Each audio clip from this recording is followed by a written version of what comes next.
Preface. Men and women have always sought, by one means and another, to be together rather than apart. At first they were together by the simple expedient of being unicellular, and there was no conflict. Later the cell separated, or began living apart, for reasons which are not clear even today, although there is considerable talk. Almost immediately the two halves of the original cell began experiencing a desire to unite again, usually with a half of some other cell. This urge has survived down to our time. Its commonest manifestations are marriage, divorce, neuroses, and, a little less frequently, gunfire. When society decided it would have to set up laws to govern these polymorphous manifestations of a once simple urge which had got out of hand, it did so without a very clear notion of sex as we know it today. It did not realize that direction of the love urge by outside forces of law and order must be subversive of the complete flowering of the individual, and is there anything in life more wonderful than a completely flowered individual, man or woman? Yet under all the weight of social regulation, the ancient desire to unite and to separate and to unite again, usually with someone else, has survived, for the simple reason that it is stronger than man-made law, and because cells, as now constituted, are more astute than the police. They have to be. Thus we find men and women being consistently together even against the rigorous dictates of a prescribed behaviorism to whose institutional coldness the warmth of their emotional natures is irrevocably opposed. And so on. As far as I can make out, the authors of this remarkable book subscribe to the modern ideal of freedom in sex, but do not believe that marriage has yet been proved a failure in every case, nor that sex can profitably be examined entirely apart from that old institution. In this viewpoint the authors and myself are at one, which is probably the reason I was asked to write an introduction. Marriage, as an instrument, is a well-nigh perfect thing. The trouble is that it cannot be successfully applied to the present-day emotional relationships of men and women. It could much more easily be applied to something else, possibly professional tennis. As they now stand, marriage and sex militate against each other. If marriage is to be retained, it must be perfected to meet the new demands and intricacies of sex. There is, doubtless, a discoverable plane on which marriage and sex, the institutional and the emotional, could meet and, as who should say, become friends. Not only marriage, however, but sex as well, would have to make certain concessions. Tempered by this balanced viewpoint, one must find it, then, logically impossible to pose only the question, what is wrong with marriage? It becomes necessary also to pose the question, what is wrong with sex? For if it is plausible to assume that something may be so radically wrong with a well-nigh perfect institutional device that it might be well for society to abandon it, one must, in all fairness, entertain the suspicion that something may be so wrong with a well-nigh perfect emotional relationship that it might be well for society to abandon it, too. Early women. People never have been satisfied with marriage. If the contracting parties are satisfied with it, someone else isn't. How often one hears the expression, "I don't know what she sees in him." As a matter of fact, however, we hear that expression less frequently today than we used to, because psychology has enabled us to know what she does see in him. There is, however, still considerable doubt as to what he sees in her. Some authorities claim that no man can see all there is to see in a woman, because she is too complicated and mysterious for him. This notion that woman is more incomprehensible than man has persisted for centuries. It is of a piece with the legend that woman is deserving of a certain form of idolatrous worship, a legend that grew up in the early ages of the world. When man first came into being, he did not think that the female was extraordinary. He did not think that anything was extraordinary. The world was unattractive physically, and a little dull. There was no vegetation, and without vegetation there can be no fancy. Then trees came into existence. It was trees that first made man begin to brood. In pondering their leafy intricacies he got his first crude concept of beauty. He used to tear great branches out of trees and take them home to his cave woman. "Here," he would say to her, "lie on these. The man then reclined in a corner of the cave and watched the woman's hair mingle with the leaves, and her eyes shine through them, until he fell asleep. His dreams were troubled. Woman came into his dreams as a tree, then a tree came into his dreams as a woman. He also got her eyes, shining through the leaves, all mixed up with the moon. Out of this curious and lamentable confusion grew the tendency in man's mind to identify woman with the phenomena of the burgeoning earth and the mysteries of the illimitable heavens. As time went on, man rather enjoyed cultivating this idea. It was something to think about. It wasn't much, but it was something. Thus was the subconscious born, with all its strange mixture of fact and symbol. As the vegetation of the earth grew more luxuriant, man grew more moody. Each new plant represented something that he could not easily fit into his practicable scheme of things. The tomato, for example, wasn't fitted in until late in the 19th century. For the first wild iris, man saw no conceivable use. However, he plucked it. It had, he noticed, that curious color, or pigmentation, which he associated with only two other things: the sky and woman's eyes. He brooded upon this astounding coincidence over long. Often he got wet through, standing in a bog, contemplating a blue flag. Then he would take it home and give it to his mate. Early conference. All these things operated to bring about in man's mind an inclination to identify the wonders of the earth and sky with the physical fact of his mate's existence. He decided they must have a great deal in common, these wonders and this woman.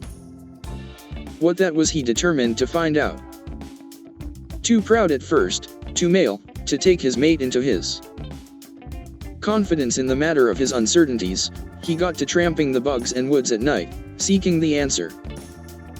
He bade questions at the moon, he beseeched the trees to speak, he shouted at the wild iris.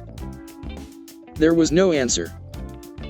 It was then that it occurred to man that, since these things could not tell him the answer to the riddle of the universe, the only possible source of that information must repose in the living creature which he identified with them, the woman with skyey eyes and leafy hair. Then came that important night when one of the early men resolutely rose from his knees, under the moon, and started back to his cave to demand from his mate an explanation of all these mysteries. On the way a star fell. Those ages were notable for falling meteors. This one frightened the man as it crashed sizzling through the trees and buried itself with a moan in the ground. He ran the rest of the way home, arriving breathless and white. "What was it?" he croaked, pointing behind him. His mate saw nothing but the waving of ferns in the wind, the form of some animal slinking into the woods. "It is nothing," she said, and smiled, and ran her hand through his hair. Right then and there man conceived the notion that woman was so closely associated, so inextricably entwined with the wonders and terrors of the world, that she had no fear of them. She was in quiet league with the forces of life. She was an integral part of the stars and the moon, she was one with the trees and the iris in the bog. He fell down on his knees, the pitiable idiot, and grasped her about the waist. It is inconceivable that a myth as strong as this belief in the ineffability of women, as deeply rooted in the soils of time, can ever be completely eradicated. However fantastical, however untrue, crotchet or whim, fancy or foible, there it is and there it has always been. To destroy it would be to put the female properly in her place, as a plain, unadorned unit in the senseless but unending pattern of biological continuity. Romantic love would disappear. Life would be simplified. Neuroses would vanish. But man clings to his ancient and silly value. What it has done to him is quite easy to see. It has subordinated him to women, for one thing. The emotional nature of the male has either been overlooked altogether or greatly disparaged. "Isn't that just like a man?" is an alto glib and common expression. It implies that one can virtually ascribe to all men the simple reactions which, in a number of men, inexpertly observed, have proved likely to take place. The italic is mine. Observers have been too prone to hold that the male is negligible, and to overemphasize the importance of the female. Thus we find such keen analysts as Iras Weil and Mary Day Wynn asserting that anyone who wishes to understand modern marriage must center his attention on woman and find out what she thinks of it and what she intends to do about it. This is the old bridegroom fallacy, the notion, to paraphrase Miss Luce, that the bride is divine but that the bridegroom is just nothing. Unless more stress is laid, and pretty quickly, too, upon the complexity of the male, and the importance of what he is thinking about and what he intends to do, or at least what he would like to do, we are never going to arrive at a norm. How often do you hear it said that the little whims and desires of a man should be cherished, or even listened to? You don't hear it said at all. What you do hear is that the way to a man's heart is through his stomach. A thing like that hardens a man. He may eat his spinach and say nothing, but he is being hardened just the same. One marriage in the modern manner. The American male, because of the remarkable stress laid upon women in this country, has been understood least of all males.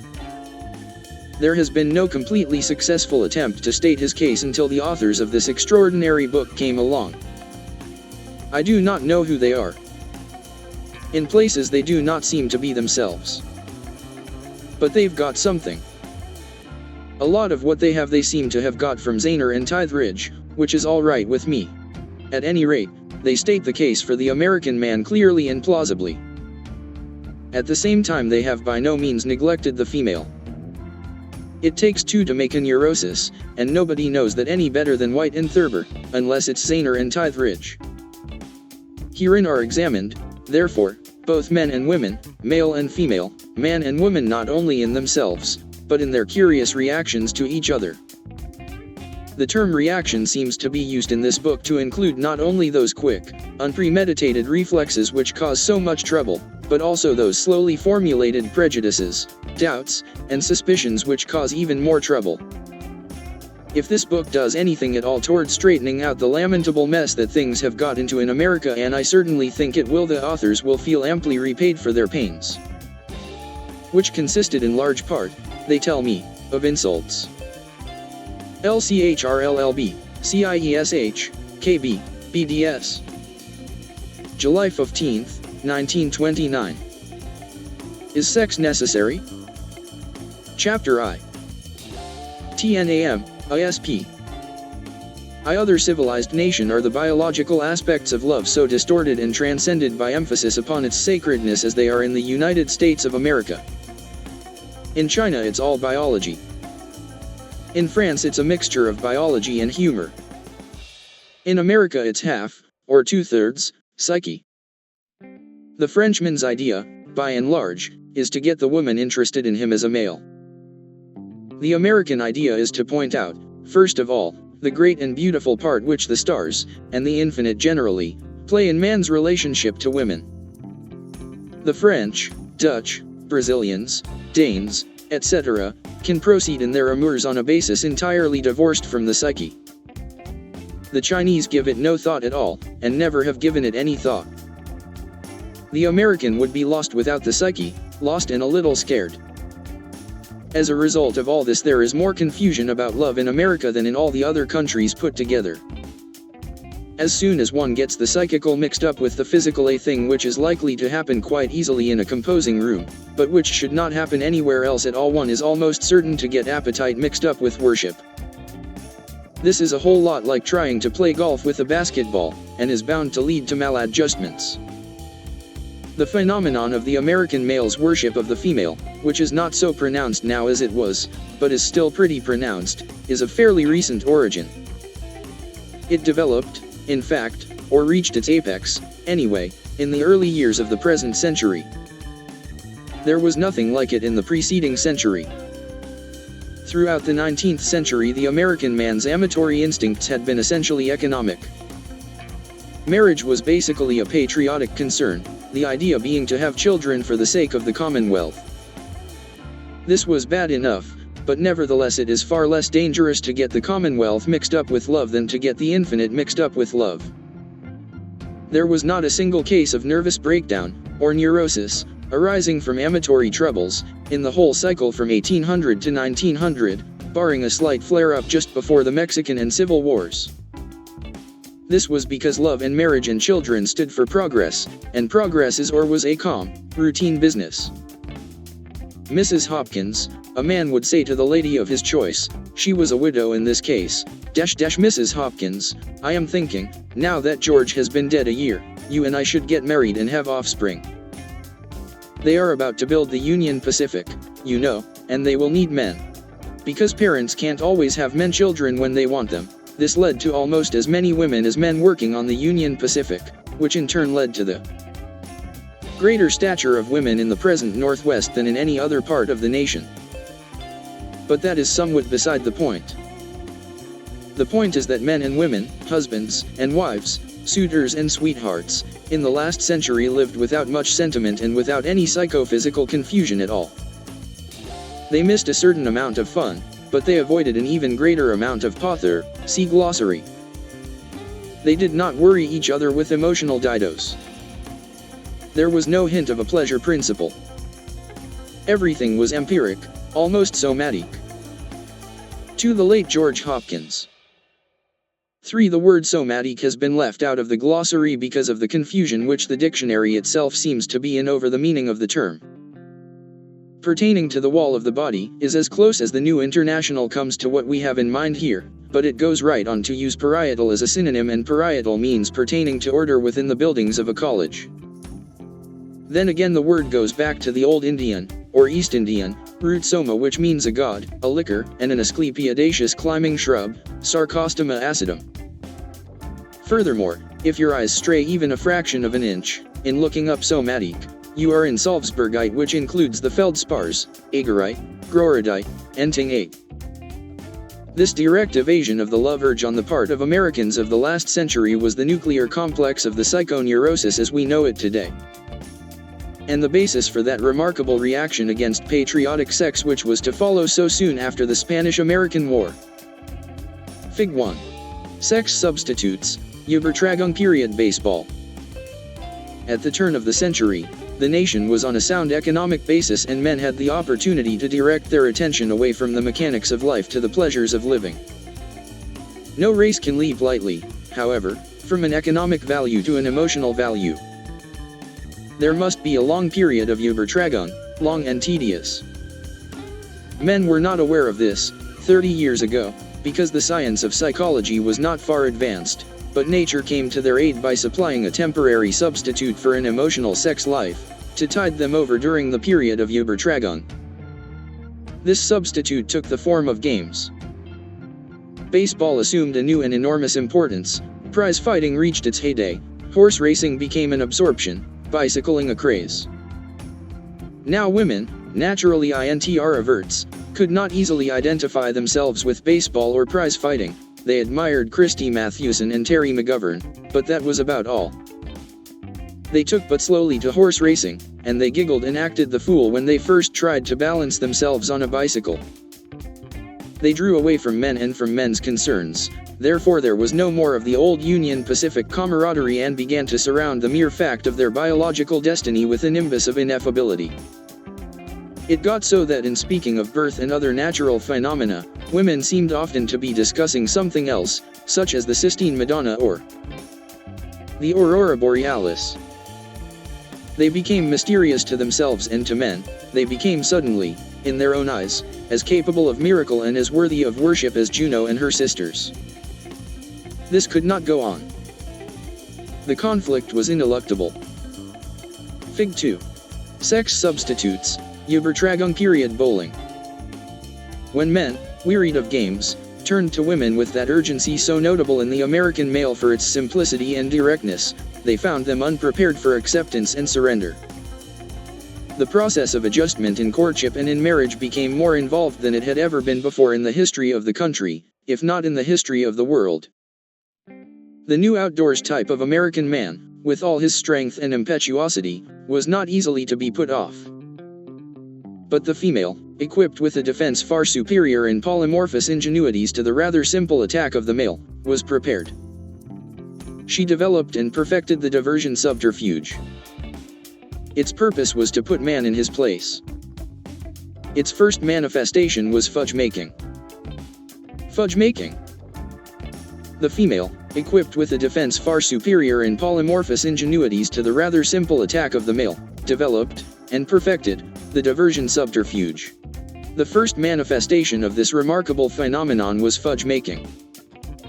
The effectiveness of fudge making in fending off the male and impressing him with the female's divine unapproachability cannot be overestimated. Neither can its potentiality as a nuclear complex. The flitting from table to stove, the constant necessity of stirring the boiling confection, the running out of doors to see if the candy had cooled and hardened, served to abort any objective demonstrations at all on the part of the male.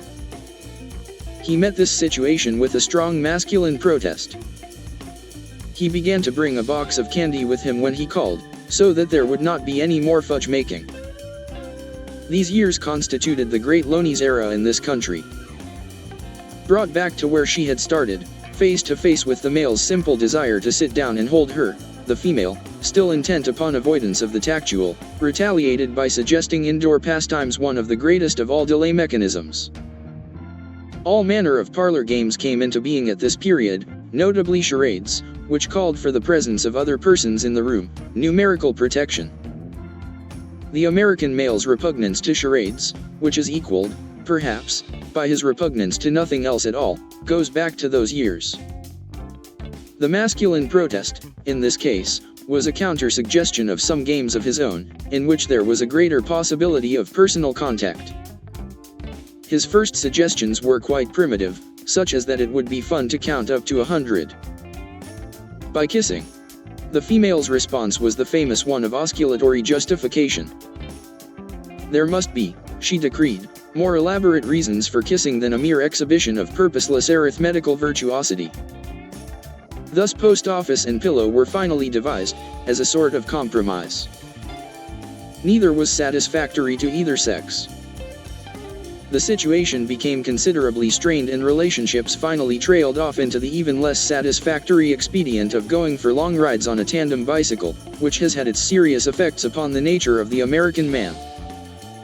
He liked, for one thing, to do tricks on a bicycle. The contraption was new to him, and he wanted to do tricks on it.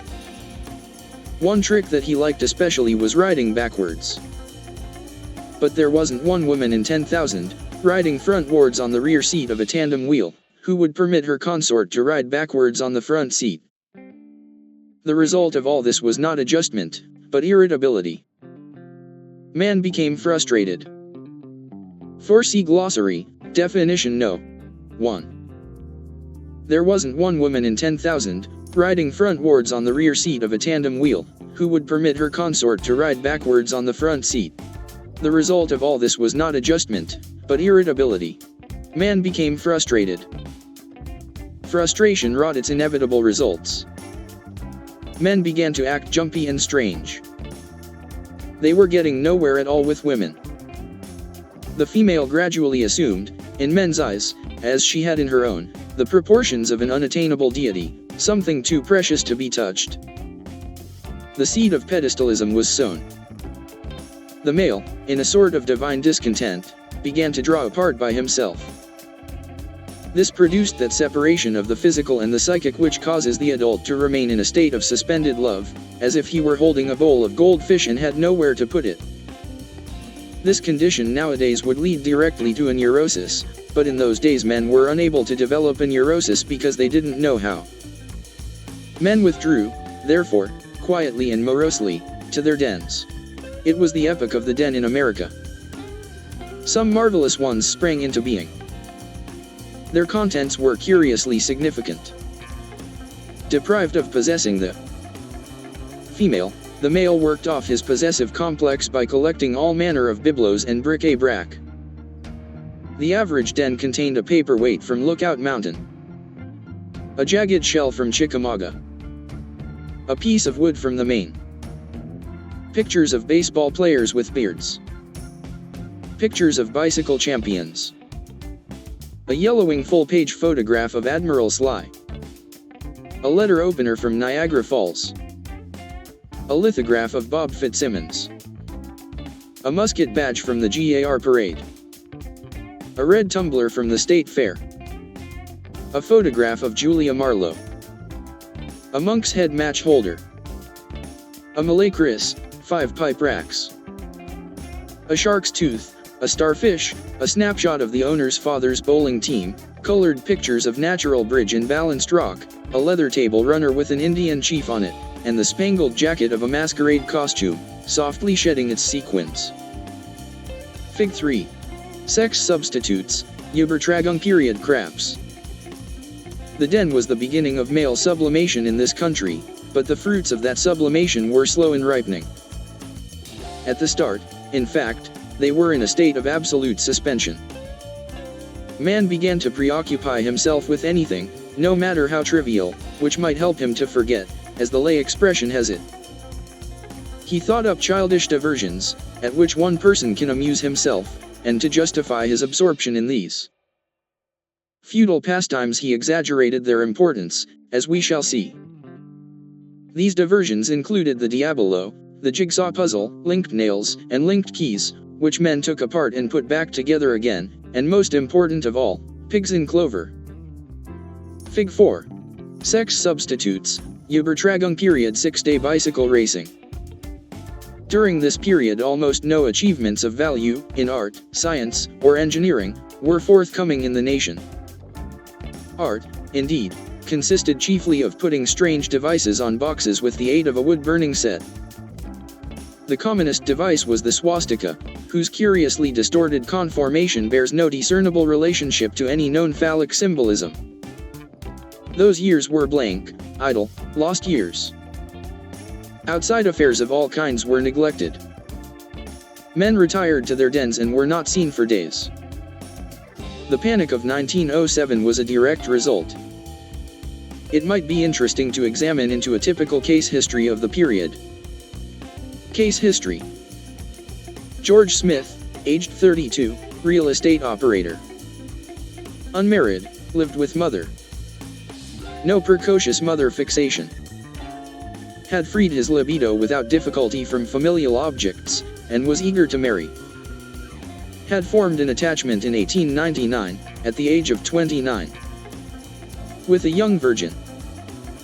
Her protective reactions had been immediate and lasted over a period of 3 years, during which he had never even held her hand. Defense devices, usually euchre, four-handed, or pedro. Definite and frequent fudge-making subterfuge. Post office and pillow, both with low degree of success. Smith's separation between the physical and the psychic occurred in 1902, the direct stimuli presenting themselves on June 6 of that year. Examination, by Dr. Matheson, showed. On that day Smith ran, frightened, from a barber shop in Indianapolis, where he lived. Inside the shop, on the floor, a middle-aged man named Herschel Kuiper had thrown a fit. Kuiper had been trying for 2 days to get 3 little balls, under a glass in a tiny round box, to roll into an opening made for them, common pigs in clover puzzle. But no sooner would he get the third one in than one, or perhaps both, of the others would roll out. Mrs. Kuiper was beginning to wonder where he was. Unconscious drawing, plate I. Unconscious drawings, as they are called in psychoanalytical terminology, are made by people when their minds are a blank. This drawing was made by Floyd Newman, of South Norwalk. It represents the male ego being importuned by, but refusing to yield to, Connecticut beautiful. Smith withdrew to his den and pondered and fiddled around and made unconscious drawings, cf. plates I, 2, 3 and 4. He turned his attention from the object of his amorous affections to a consideration of the problems of pigs in clover. The usual justification of occupation occurred. It took the form of exaggerating the importance of finding out whether the puzzle could possibly be solved, and of working out a methodology of solving it more readily, if it could be solved at all. The case procured one of the little boxes and began to roll the balls toward the opening. At first he set about it quite calmly. There were no immediate signs of mental deterioration, either malignant or benign. But although the case got all the balls into the opening, thus proving that it could be done, he never got them all in at the same time. In the second month he threw a brief fit. This, today, would ordinarily prove the first step toward a complete physico-psychic breakdown. but in those days neuroses were staved off longer. Owing to the general ignorance of psychology, and Smith not only calmly examined the effect of the fit upon himself, without calling in any scientists, but determined to go on and examine the effects of fits upon others. He decided, however, that it would be difficult to examine the effects of puzzle fits upon men, because men brooked no examination when they were intent upon puzzles, and so he hit on the idea of having his dog, an animal named Dewey, play with the little round box until it threw a fit. But when he called in his dog, he found, after several experiments, that the dog could not hold the box in either its right or left paw. Furthermore, the animal was profoundly incurious about the puzzle. 5. This presented a difficulty that has not been overcome to this day. 6. This disinterest held good up until the day of the dog's death. Furthermore, the animal was profoundly incurious about the puzzle. Undies made, Smith decided that somewhere in Indianapolis there must be a dog adroit enough to handle the box and sagacious enough to grasp the idea behind it. And with a view to finding such an animal, he determined to get all the dogs in town, and all the pigs in clover puzzles in town, into one room and see what would happen. Apotheosis complex, with plurality fallacy. Smith was able, however, to round up only about 85% of the dogs of the city, because there were many who were too busy to get away at the time. Even so, 85% of the dogs in Indianapolis was more than had ever been got together in one room before. The case attempted to explain the problem to the dogs in short, one-syllable talks, but the bedlam was too loud and too prolonged for him to make himself heard. 50 or more St. Bernards and a few dozen Chesapeake Spaniels listened, half-heartedly, but the others made holiday. Furthermore, 84 bulldogs would not permit themselves to be muzzled, and this added to Smith's difficulties. Thus, on the 5th day of the singular experiment, Smith, hearing a remarkable hullabaloo below stairs, he worked in the attic, descended to the parlor, where he discovered the bulldogs engaged in a sort of tug-of-war, using a body Brussels carpet as a rope. The case's mother had several days before retreated to French Lick, in a run-down condition. Smith grasped the carpet firmly, with some idea of wresting it away from the dogs, whereupon all of them save 3 began to pull against him. The exaggeration complex under which the case was laboring gave him strength enough to meet with some small success in his first efforts to take the carpet away from the dogs. He pulled them as far as the bay window in the parlor, largely because they had not settled down seriously to winning. When they did, however, the total of 324 solidly implanted feet and the virtually immeasurable tugging potentiality were too much for Smith. He was slowly pulled out into the hall, through the front door, and into the street. He stubbornly contested every inch of the way until a drugstore, 3 blocks away, was reached.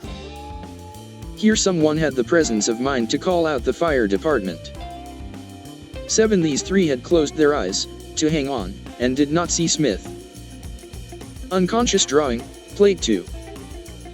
This was drawn by Peter Zinsner, 564, DeKalb Avenue, Brooklyn, without knowing it. We here see sublimation in conflict with the libido. Peter has reached a point in life where women seem so divine he doesn't dare call them up on the phone. Yet they still call him. Dr. Matheson, who took the case at about this period in its development, attempted to reduce the magnification of objective, first by analytic reasoning, and then by cold applications.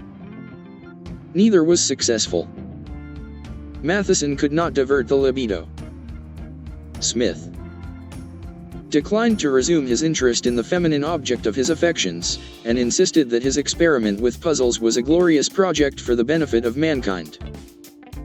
It was sheer accident that saved the patient, not Dr. Matheson.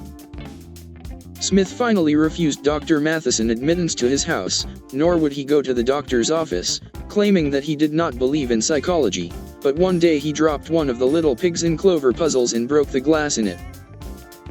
He then found that he did not have to roll the balls into the openings, but could push them in with his finger. He got a hammer and broke the glass in all the thousands of puzzles he had brought to his home for the dogs, and solved every one of the puzzles by pushing, not rolling. This instantly released him from his complex by the Gordian knot principle of complex release. He thus gained the necessary confidence and sense of power to feel worthy of the woman with whom he was in love, and he finally married her. The marriage was of average success. This drawing was made from an old 1901 lantern slide often used by Dr. Carl Zahner in his illustrated lecture, What Can We Learn from Animals?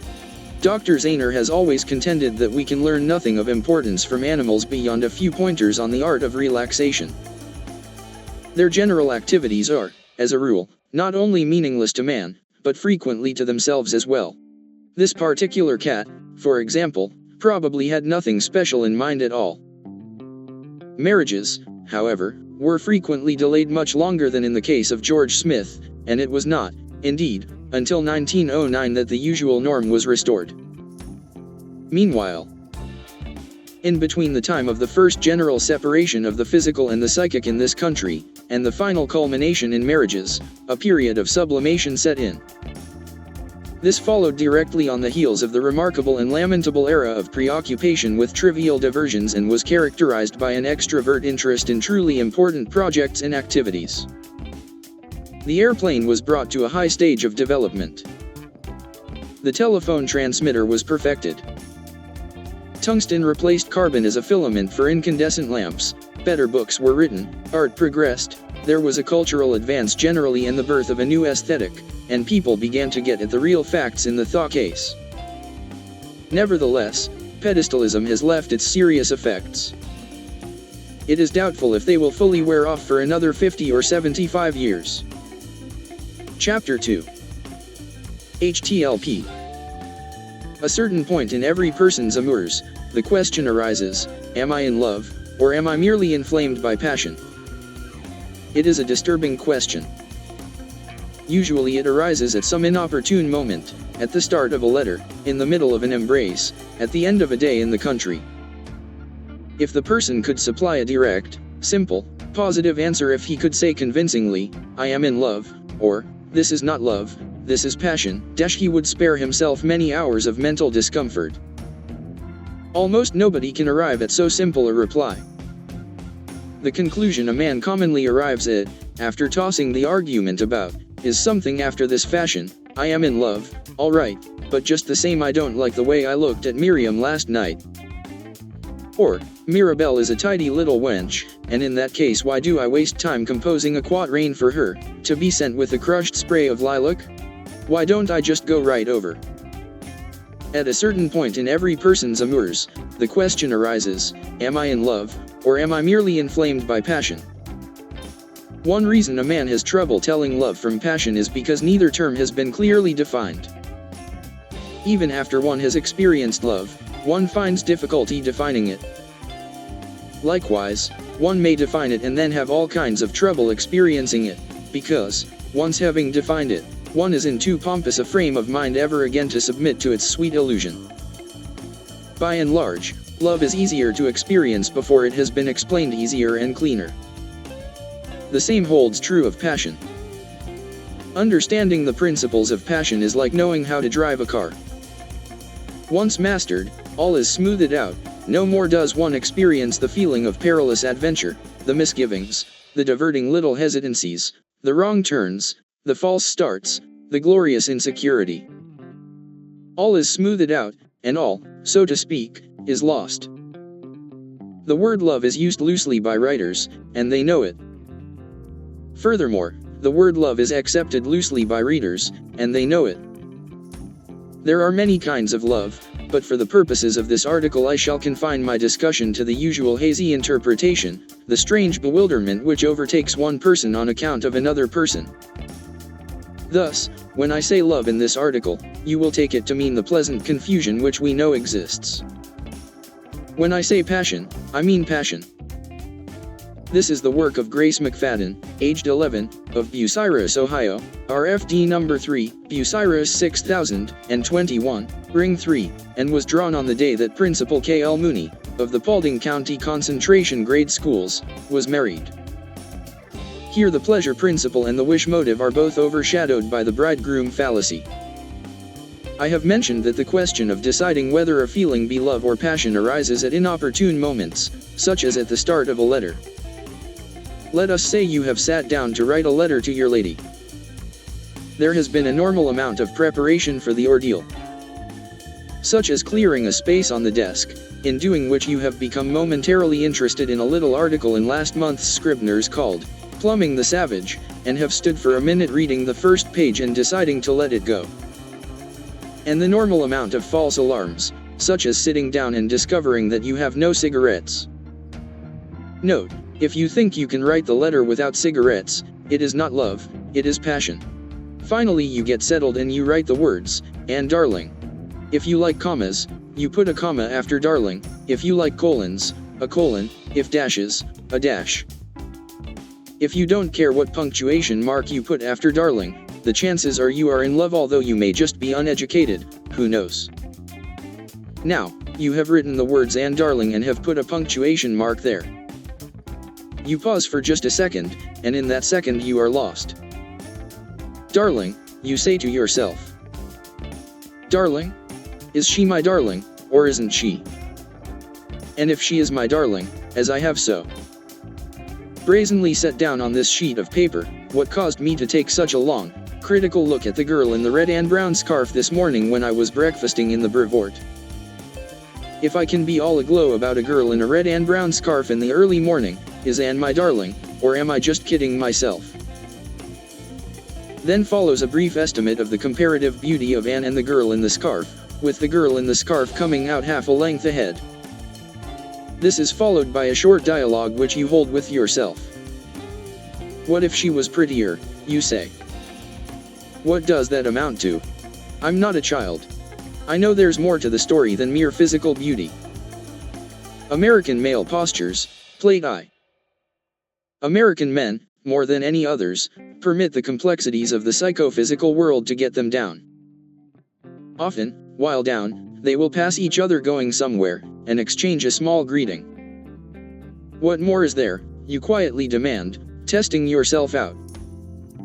Oh, there's quality of mind, and community of interest, and chemical attraction. Chemical attraction is a term you've picked up recently from reading books on sex and life. When I get right down to it, if I were to meet that girl in the scarf, I probably wouldn't like her. No, but you want to meet her, all the samey, don't you? Well, I mean, a man can't, yeah, you know you want to meet her. Ah, shut up. Having got nowhere with that theme, you again bend to the mighty task of writing the first sentence of the letter. A minute or two of quiet brooding and the truth comes to you that you have nothing to say. That you wrote all the news yesterday, that you consider it pretty silly to be writing another letter so soon, and that if anyone were to ask you, you don't really want to write Anne a letter at all. Well, so that's the way the wind blows, you say to yourself, contemptuously.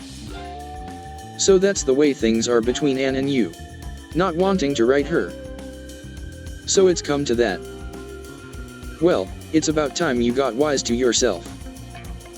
If you don't love Anne, it's certainly high time you found it out, in justice to both Anne and yourself.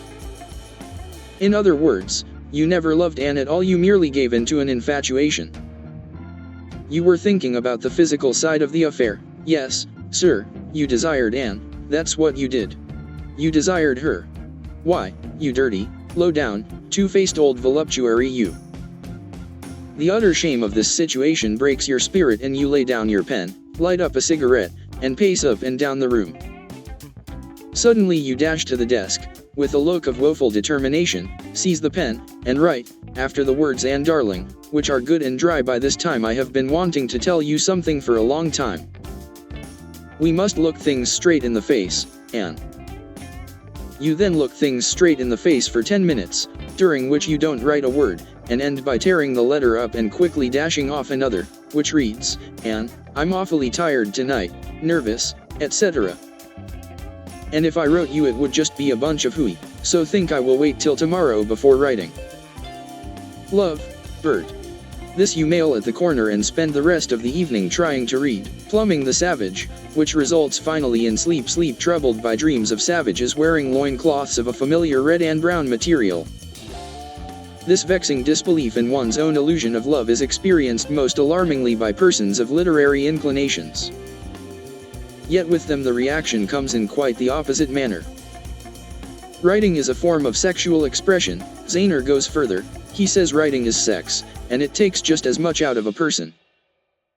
Thus, a person with a bent for creative literature approaches the task of writing a love letter with an excitation of the spirit surpassing anything in the realm of pure eroticism.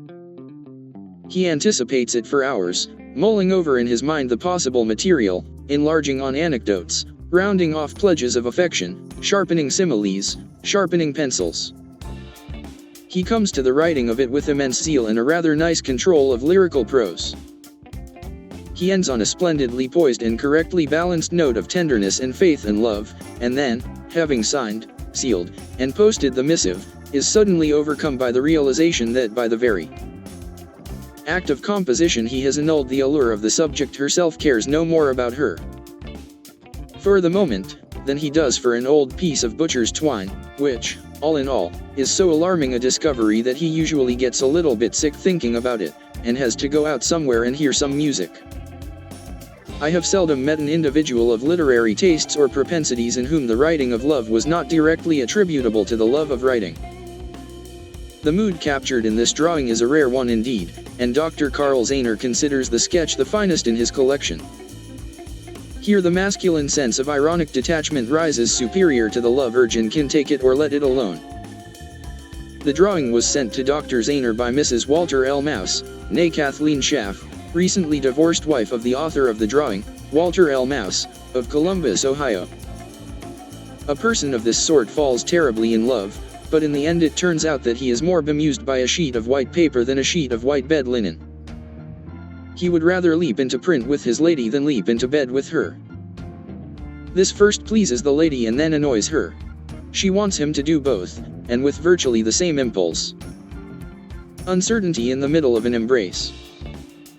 There is no more disturbing experience in the rich gamut of life than when a young man discovers, in the midst of an embrace, that he is taking the episode quite calmly and is taking the kiss for what it is worth. His doubts and fears start from this point and there is no end to them. He doesn't know whether it's love or passion. In fact, in the confusion of the moment he's not quite sure it isn't something else, like forgery. He certainly doesn't see how it can be love. Let us examine this incident. He has been sitting, we'll say, on a porch with his beloved. They have been talking of this and that, with the quiet intimacy of lovers. After a bit he takes her in his arms and kisses her not once, but several times. It is not a new experience to him, he has had other girls, and he has had plenty of other kisses from this one. This time, however, something happens. The young man, instead of losing himself in the kiss, finds himself in it. What's more, the girl to him loses her identity, she becomes just anyone on whom he is imposing his masculinity. Instead of his soul being full of the ecstasy which is traditionally associated with love's expression, his soul is just fiddling around. The young man is thinking to himself, "Say, this is pretty nice now." Well, that scares him. Up to this point in the affair he has been satisfied that his feeling was that of love. Now he doesn't know what to think.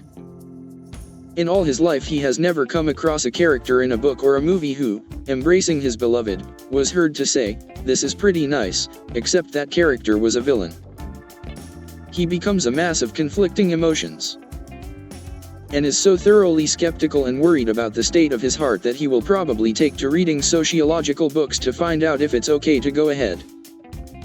Or whether, as a gentleman, it's his duty to step out before he further defames a sweet girl and soils her womanhood.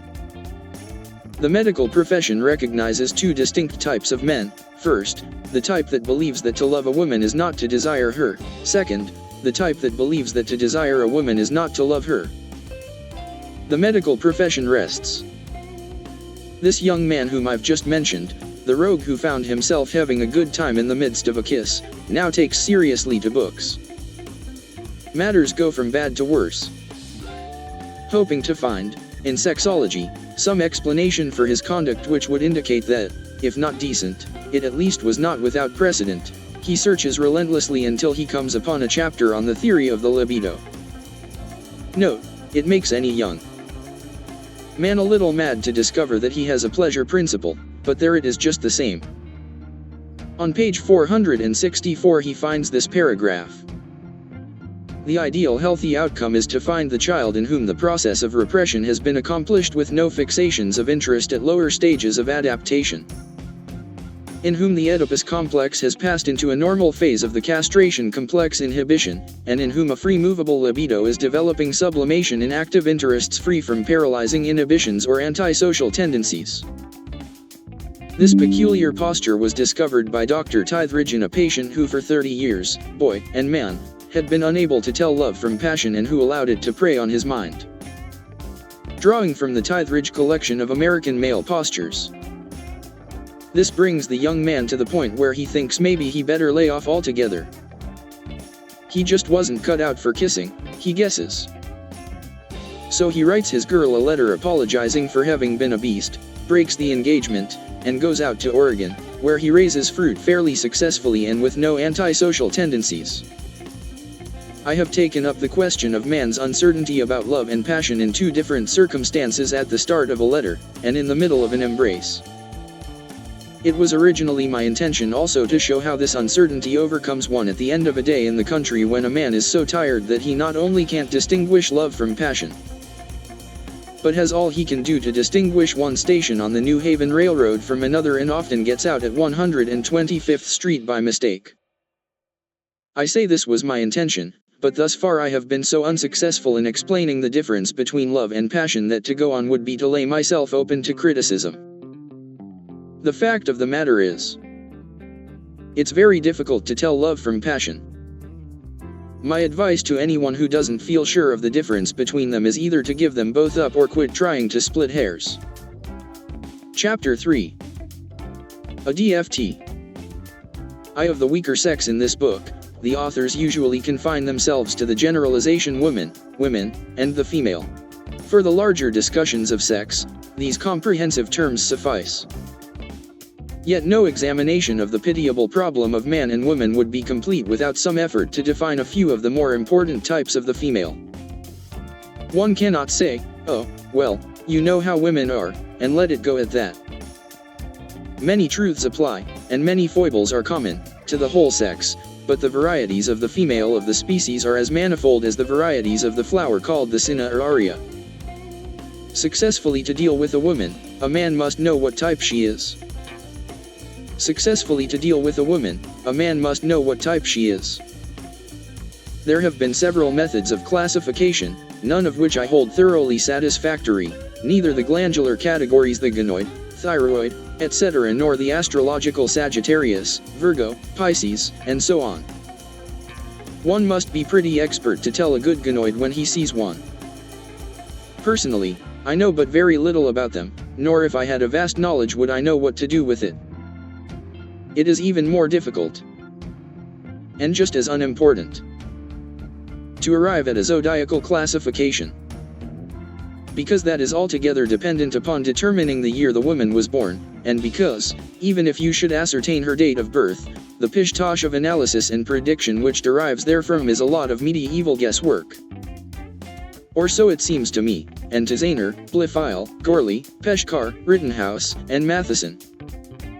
Of much greater importance is a classification of females by actions. It comes out finally, the nature of a woman, in what she does, her little bag of tricks, as one might say. A type of which one hears a great deal but which has never been very ably or scientifically analyzed, for the guidance of men, is the quiet type.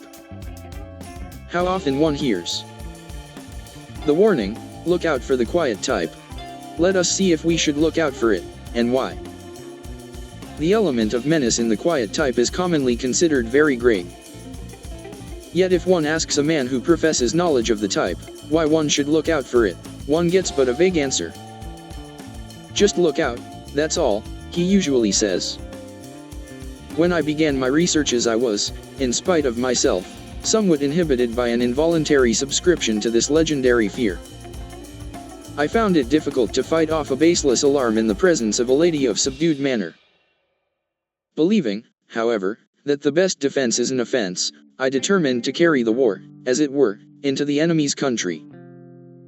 The first quiet type, or QT, that I isolated was a young woman whom I encountered at a Sunday tea party. She sat a little apart from the rest of the group in a great glazed chintz, I believe it was, chair. Her hands rested quietly on the chair arms. She kept her chin rather down than up, and had a way of lifting her gaze slowly, without disturbing the set of her chin. She moved but twice, once to put by a cup of tea and once to push back a stray lock from her forehead. I stole glances at her from time to time, trying to make them appear ingenuous and friendly rather than bold or suggestive, an achievement rendered somewhat troublesome by an unfortunate involuntary winking of the left eyelid to which I am unhappily subject. I noted that her eyes, which were brown, had a demure light in them. She was dressed simply and was quite pretty. She spoke but once or twice, and then only when spoken to. In a chance shifting of the guests to an adjacent room to examine, I believe, some watercolors, I was left quite alone with her. Steeling myself for an ordeal to which I am unused or was at the time, I moved directly to her side and grasped her hand. "Hello, baby. Some fun, huh?" I said, a method of attack which I had devised in advance. She was obviously shocked, and instantly rose from her chair and followed the others into the next room. I never saw her again, nor have I been invited to that little home since. Now for some conclusions.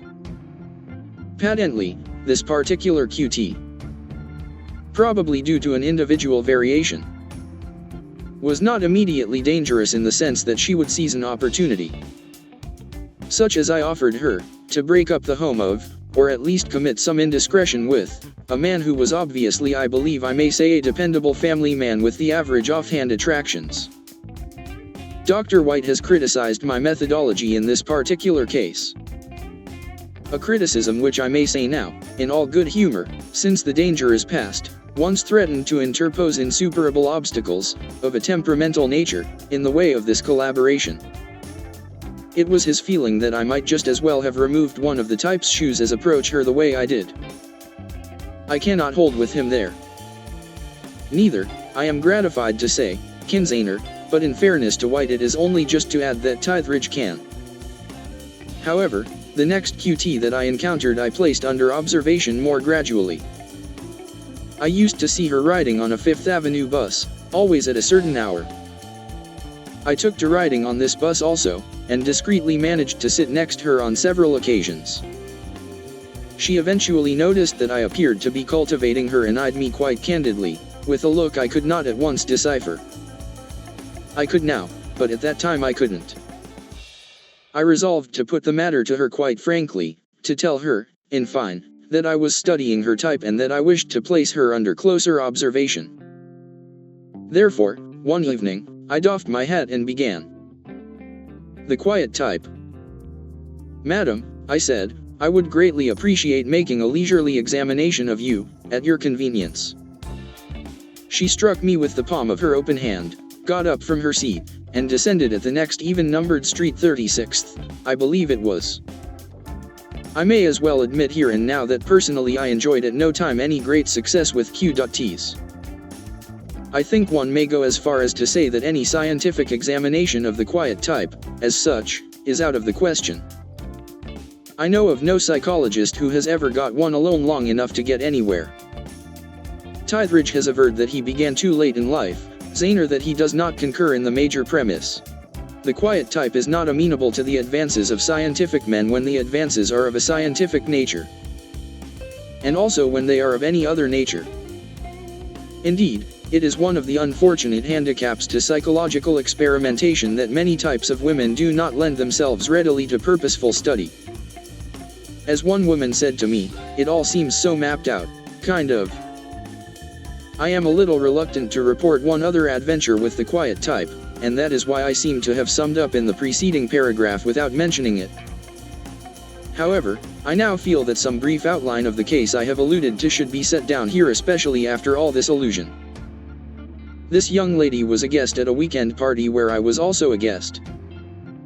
On Saturday evening it began to appear, quite early, that there was going to be considerable drinking. And, to be sure, there was. Among those who became, as the fellow said, a little bit uncertain of themselves, were the young QT and myself. It was, in all truth, largely her fault that I reached a state of abandon from which, at her further solicitation, it was but an easy step to a feeling of sheer devil-may-care. This condition, it is perhaps unnecessary to say, militates against that fine precision of mind so essential to the best results in any scientific investigation. I do not remember all that ensued one half so clearly as I should like to. I have often thought deeply on the matter, striving to reconstruct the complete scene, as it were, but my efforts have been hampered by the lamentable fact that I found dwelling upon the more easily remembered scenes so delightful that I simply dwelt on them. I remember, for example, that I was at the piano, or more exactly, on it, standing on it. The quiet type, fearing that I might fall, grasped me firmly about the knees, and I did fall. I was not only uninjured, but I got to my feet laughing. At this she began to laugh. I had lost my glasses in the fall, and began hunting for them. In bending over, however, I was assailed by a slight touch of vertigo, which runs in my family, and fell again. I asked her how I had reached the cliff if I had walked there. Partly, she said. The next that I remember is sitting on the edge of a cliff, or falaise, as the French call it, looking out over a lake. The young lady was beside me. Well, she said, what shall we do next? I asked her how I had reached the cliff if I had walked there. Partly, she said. This set me to thinking. I have lost my glasses, I said, and began hunting for them again. She again seized me by the knees, and I fell. In falling, both of us became enormously involved. I instantly arose and was about to step into the lake, when she grasped me around the waist. We both sat down. You have gone as far as you can, she said, and tittered. I should like to go a little farther, said I. She arose. You're a funny man, she said, and laughed again. I grasped her, much to my surprise, by one ankle, and she began to topple toward the lake. I fell heavily backward, pulling her with me, and this doubtless saved her life. You must be more careful, I told her. We sat up. Don't you think you better take me home, she said, in a singular voice, low and odd.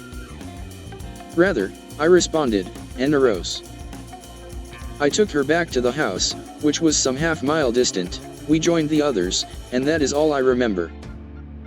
I shall always regret, of course, that I did not have full possession of my faculties during the walk to the cliff's edge, for there might have been, in the 10 or 15 minutes it must have taken, an excellent opportunity to get at the young woman. There is nothing quite so provocative of pleasant, revelatory talk as a quiet walk with some one at night. However, the episode ended as I have said, and a golden opportunity was lost. In my very failures I made, I believe, certain significant findings in regard to the quiet type. It is not dangerous to men, but to a particular man. Apparently it lies in wait for some one individual and gets him. Being got by this special type, or even being laid in wait for, would seem to me in some cases not without its pleasurable compensations. Wherein, exactly, the menace lies, I have no means of knowing. I have my moments when I think I see what it is, but I have other moments when I think I don't. The buttonhole twister type. The buttonhole twister type is much easier to come at. A girl of this persuasion works quite openly.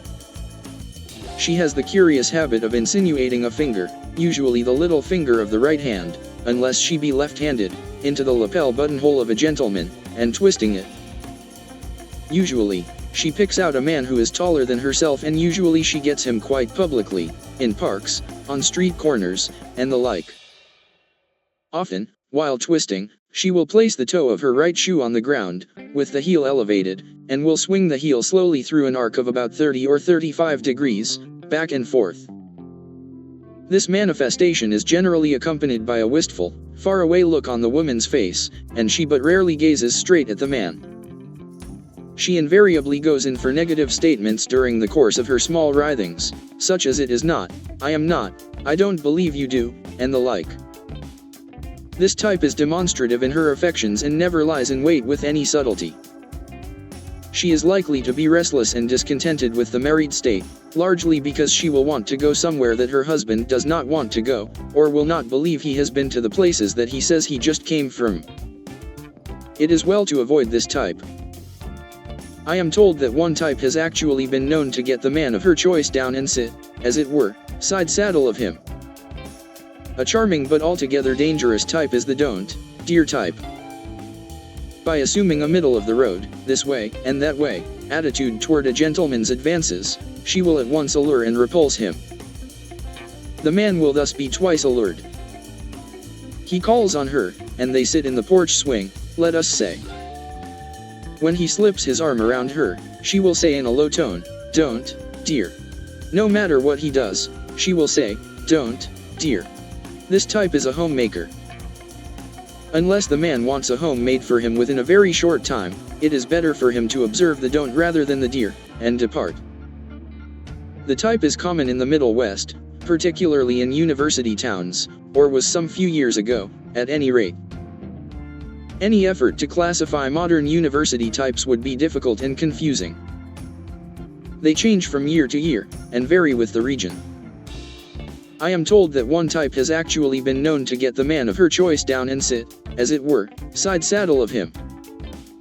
I would not give even this brief mention, in passing, to college types of the female, were they not important because they so frequently divert a man from his career and tie him down before he has a chance to begin working, or even to say anything. The rest of the types of American women, such as the outdoors, the clinging vine, and so on, are too generally known to need any special comment here. If a man does not know one when he sees it, or cannot tell one from another, of these more common types, there is little that can be done for him. No man should contemplate marriage, or even mingle with women, unless he has a certain measure of intuition about these more obvious types. For example, if a man could not tell instantly that a woman was the sort that would keep him playing tennis or riding horseback all afternoon, and then expect him to ride back and forth all night on the ferry, no amount of description of the outdoors type would be of any avail. There is, however, one phenomenal modern type, a product of these strange post-war years, which will bear a brief analysis. This is the type represented by the girl who gets right down to a discussion of sex on the occasion of her first meeting with a man, but then goes on to betray a great deal of alarm and aversion to the married state. This is the "I can't go through with it" type. Many American virgins fall within this classification. Likewise, it contains women who have had some strange and bitter experience about which they do a great deal of hinting but which they never clearly explain. If involved with, or even merely presented to, a woman of this type, no man in his right mind will do anything except reach for his hat. Science does not know what is the matter with these women, or whether anything is the matter. A lot of reasons have been advanced for girls acting in this incredible, dismayed manner, 11 reasons in all, I believe, but no one really knows very much about it. It may be their mother's teaching. It may have been some early childhood experience, such as getting caught under a gate, or suffering a severe jolting up by being let fall when a boy jumped off the other end of a teeter-totter, or it may simply be a whim. We do not know. One thing is sure, they are never the quiet type. They talk your arm off. Chapter 4. TSR, BRCSESS. T-sexual revolution began with man's discovery that he was not attractive to women, as such. The lion had his mane, the peacock his gorgeous plumage, but man found himself in a 3-button sack suit. His masculine appearance not only failed to excite women, but in many cases it only served to bore her. The result was that man found it necessary to develop attractive personal traits to offset his dull appearance. He learned to say funny things. He learned to smoke, and blow smoke rings. He learned to earn money. This would have been a solution to his difficulty, but in the course of making himself attractive to women by developing himself mentally, he inadvertently became so intelligent an animal that he saw how comical the whole situation was. Thus, at the very start of the sexual revolution, man faced one very definite problem. In becoming mentally aware, he had become intellectually critical, and had discovered that it was increasingly difficult to make up his mind whether he really desired any one woman, however capable he was of getting her. It was the heyday of monogamy, and in order to contemplate marriage, it was necessary for a man to decide on one particular woman. This he found next to impossible, for the reason that he had unconsciously set up so many mental barriers and hazards. Let me mention a few. 1. The fear that his fiancée might get fat inside of a few years. To any mentally alert man, this thought was a strong deterrent. Quite often the man met the girl's parents. He would quickly size up her mother and make a mental calculation as to how long it would be before the daughter was in the same boat. Somehow, it took the bloom off the romance. If he was not fortunate enough to meet the parents of the young lady, he was quite apt to note things about her own conformation that seemed prophetic. A slight thickness in the neck, a trace of rotundity in the bosom, a touch too much ankle. In these portents he found much discomfort, and was quite likely to call the engagement off. The lion had his mane. But man found himself in a 3-button sack suit. 2. The use of a word, phrase, or punctuation mark by his fiancée that annoyed him. In these early days of the sex awakening, it was not at all uncommon to find examples of the girls using some slight phrase which had a grating effect. It was often the case that the man was literarily inclined because literary inclinations were early found to be advantageous in sex. Almost as advantageous, in fact, as the peacock's tail, and if this was the case the man was doubly sensitive to the curious little crudities, niceties, whimsies, and circumlocutions which women were afflicted with. I am thinking at the moment of the case of a young man who, in his junior year in college, had found the girl he believed ideal for him to marry, and then one day learned, quite by accident, that she was in the habit of using the word howdy as a form of salutation. He did not like howdy, although he did not know why. Days and nights he spent trying to reconcile himself to the idea of it, weighing the young lady's extreme beauty and affability against her one flaw. In the end he decided he could not stomach it, and broke the troth. 3. Difference in height. If a man fell in love with a woman taller than himself, which sometimes happened, he became morose from dwelling on the objections to such an alliance. This particular situation usually had a way of settling itself automatically. There were so many reasons, real or imaginary, why the man felt that the marriage was impossible, that just the mere business of thinking about them broke him in health and he died, leaving a margin of several weeks before the date of the wedding. He would quickly size up the mother and make a mental calculation as to how long it would be before the daughter was in the same boat. 4. The suspicion that if he waited 24 hours, or possibly less, he would likely find a lady even more ideally suited to his taste than his fiancée. Every man entertained such a suspicion. Entertained it royally. He was greatly strengthened in his belief by the fact that he kept catching a fleeting glimpse of this imaginary person in restaurants, in stores, in trains.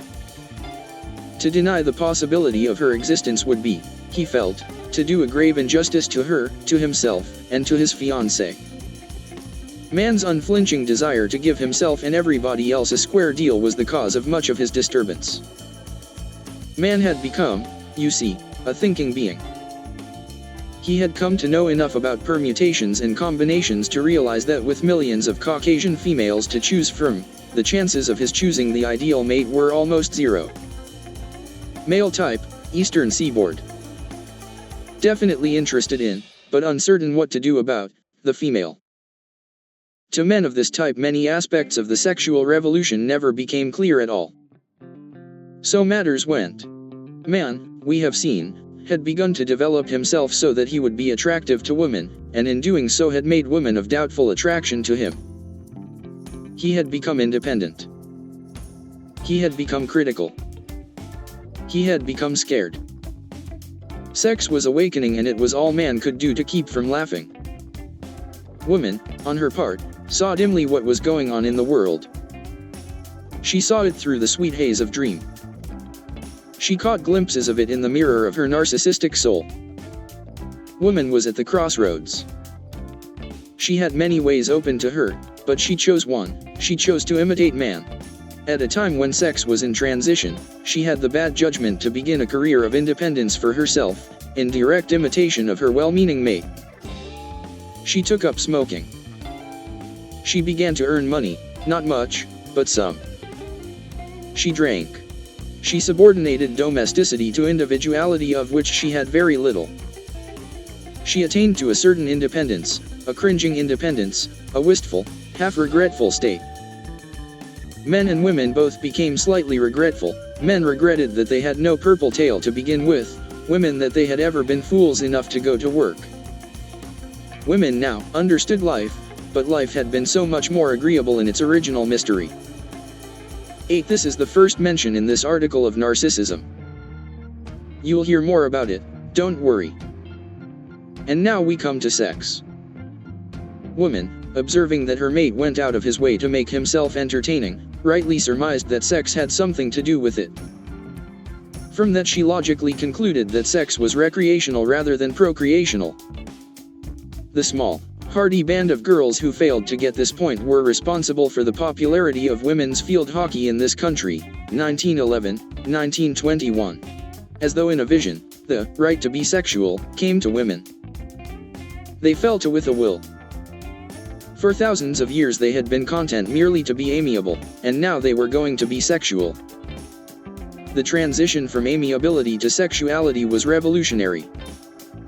It presented a terrific problem to women, because in acquiring and assuming the habits that tended to give her an equality with man, she discovered that she necessarily became a good deal like man.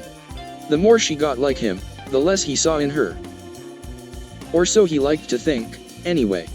Just as soon as she began to put her own sex on an even basis, she found that he lost interest. Her essential narcissism, pleasure of looking in a mirror, was met by his begoniaism, concept of the potted plant. Things got so that woman spent all her time admiring herself in mirrors, and man, discouraged, devoted himself quietly to raising begonias, which are fairly easy to raise. Sex atrophied. 9. Are you glad? 10. Zahner claims it was also amusing. Sex atrophied.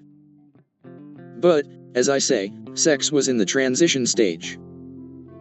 Woman soon began to outgrow her narcissism and was satisfied to snatch quick glances of herself in makeshift mirrors, such as the backs of watches, the shiny fenders of automobiles, plate glass windows, subway weighing machines, and such. Convinced that sex was not sin, she set out joyously to study it. How hard she studied has recently been apparent, even to persons who read only a few books a year. New York became the capital of the sexual revolution. It was conveniently located, had a magnificent harbor, a high mortality rate, and some of the queerest shaped apartments to be found anywhere. There are apartments in New York in which one must step across an open bathtub in going from the kitchen to the bedroom. Any unusual layout like that arouses sexual desire and brings people pouring into New York from other cities. New York became the mecca for young ladies from the South and from the Middle West whose minds were not quite made up about sexual freedom, but who thought that if they could once get to New York and into an irregular apartment, the answer might come to them. 11. New York has one of the finest harbors in the world. Their mothers were against it. Now what can you get in New York that you can't get right here at home, their mothers said. Concerts, new plays, and the opera, the daughters invariably replied. There has never, to my knowledge, been a case of a young lady telling her mother that she wanted to go to New York because she was seeking an outlet for her erotic eagerness. It was always concerts that she wanted. Often it turned out to be concerts that she got. When she arrived in New York and secured her unfurnished apartment, usually in West 4th Street, her mental elation was so great and her activity in making parchment lampshades so unabating that for the first couple of weeks she let sex go. Women are notoriously apt to get off the track. No man ever was diverted from the gratification of his desires by a parchment lampshade. At any rate, the young lady was so tired at night she could hardly keep her eyes open, much less her mind. Furthermore, she was beginning to have Schmalhausen trouble. Schmalhausen trouble is a common ailment among girls in their 20s. It usually attacks girls who have taken a small apartment, Schmalhausen, and are reading the behaviorism essays of Samuel D. Schmalhausen. The effect of sitting within narrow walls and absorbing a wide viewpoint breaks down their health. The pain that they suffer during this period is caused by their discovery of the lyrical duality, or two-sidedness, of life, a discovery that unbalances all sensitive young ladies in whom sex cries for expression. Even in a New York apartment there are two sides to everything, and this particularly applies to a girl's potential sexuality. 12 girls with a bad case of Schmalhausen sometimes saw as many as 3 sides to sex. Furthermore, she was beginning to have Schmalhausen trouble. Let me explain this duality. The very fact that the young lady had settled in the vicinity of Sheridan Square indicates that there was a strong vein of poetry in her.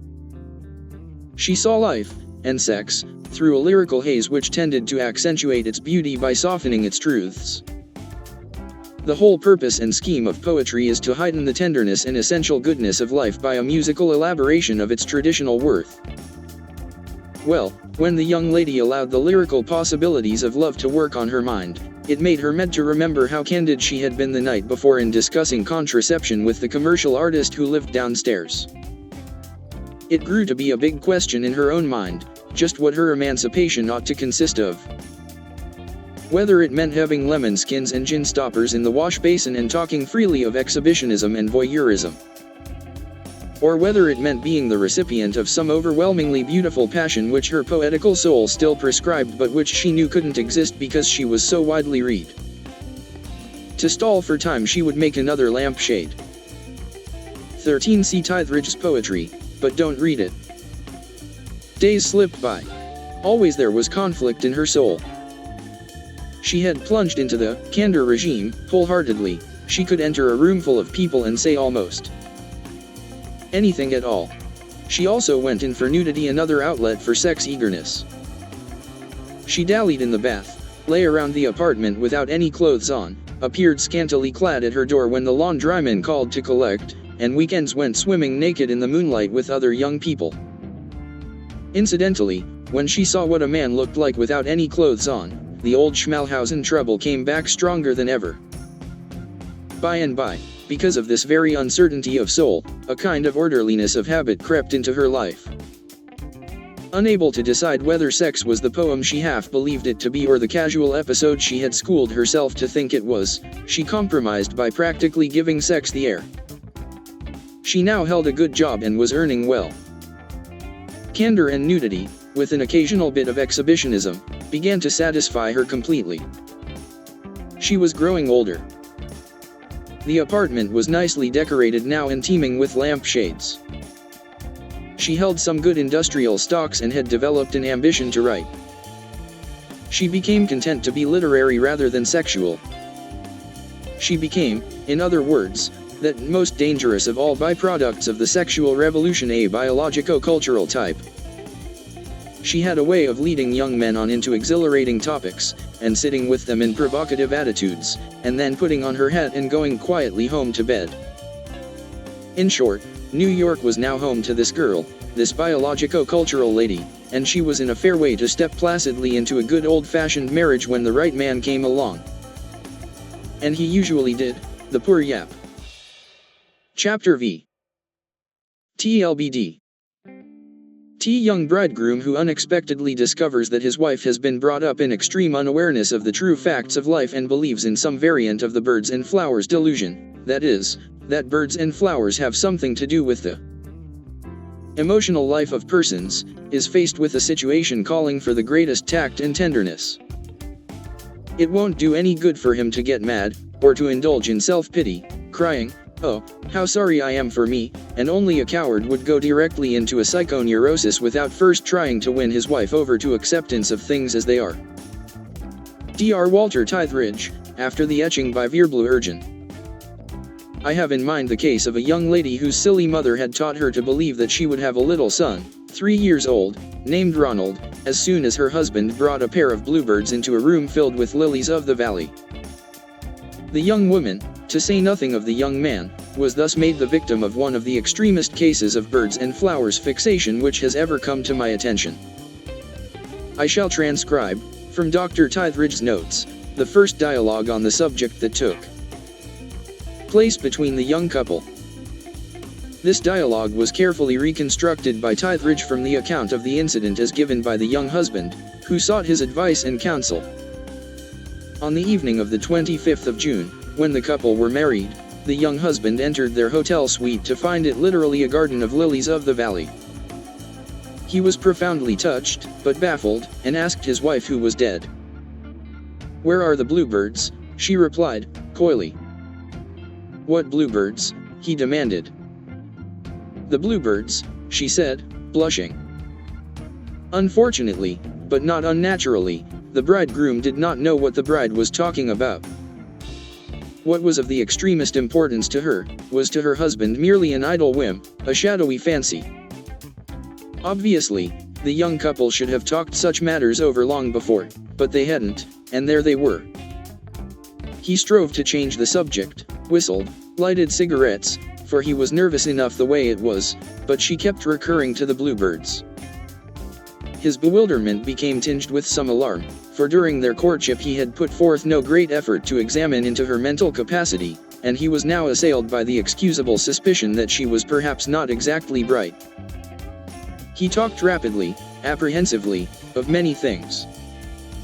Among the things he talked about were the St. Louis Cardinals, a baseball club. From there it was but an easy associative step for his wife to go back to the bluebirds again. "Aren't you going to get any bluebirds?" she persisted. "I don't know where the hell I'd get any bluebirds tonight," he said, rather irritably, me not being Bo Peep. The nuclear complex was made right then and there. There was a long tense silence, after which the bride burst into bitter tears. "Now, dear," said her husband, more reasonably, "let's try to get this thing straightened out. What are you talking about, anyway?"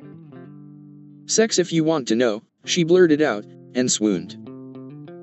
Instead of getting her a glass of water, he excitedly phoned the room clerk, but became embarrassed once he had got him, and merely asked that a couple of blankets be sent up.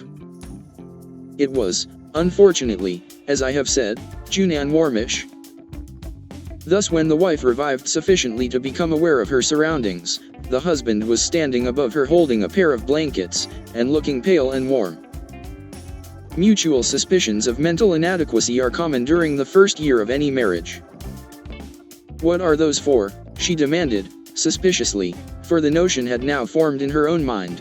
Dr. Tytheridge feels, and I agree, that she very likely had married a dementia precox case.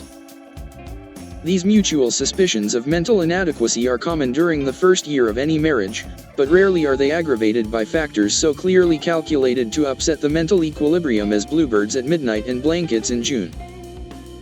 This husband and wife were drifting farther and farther apart.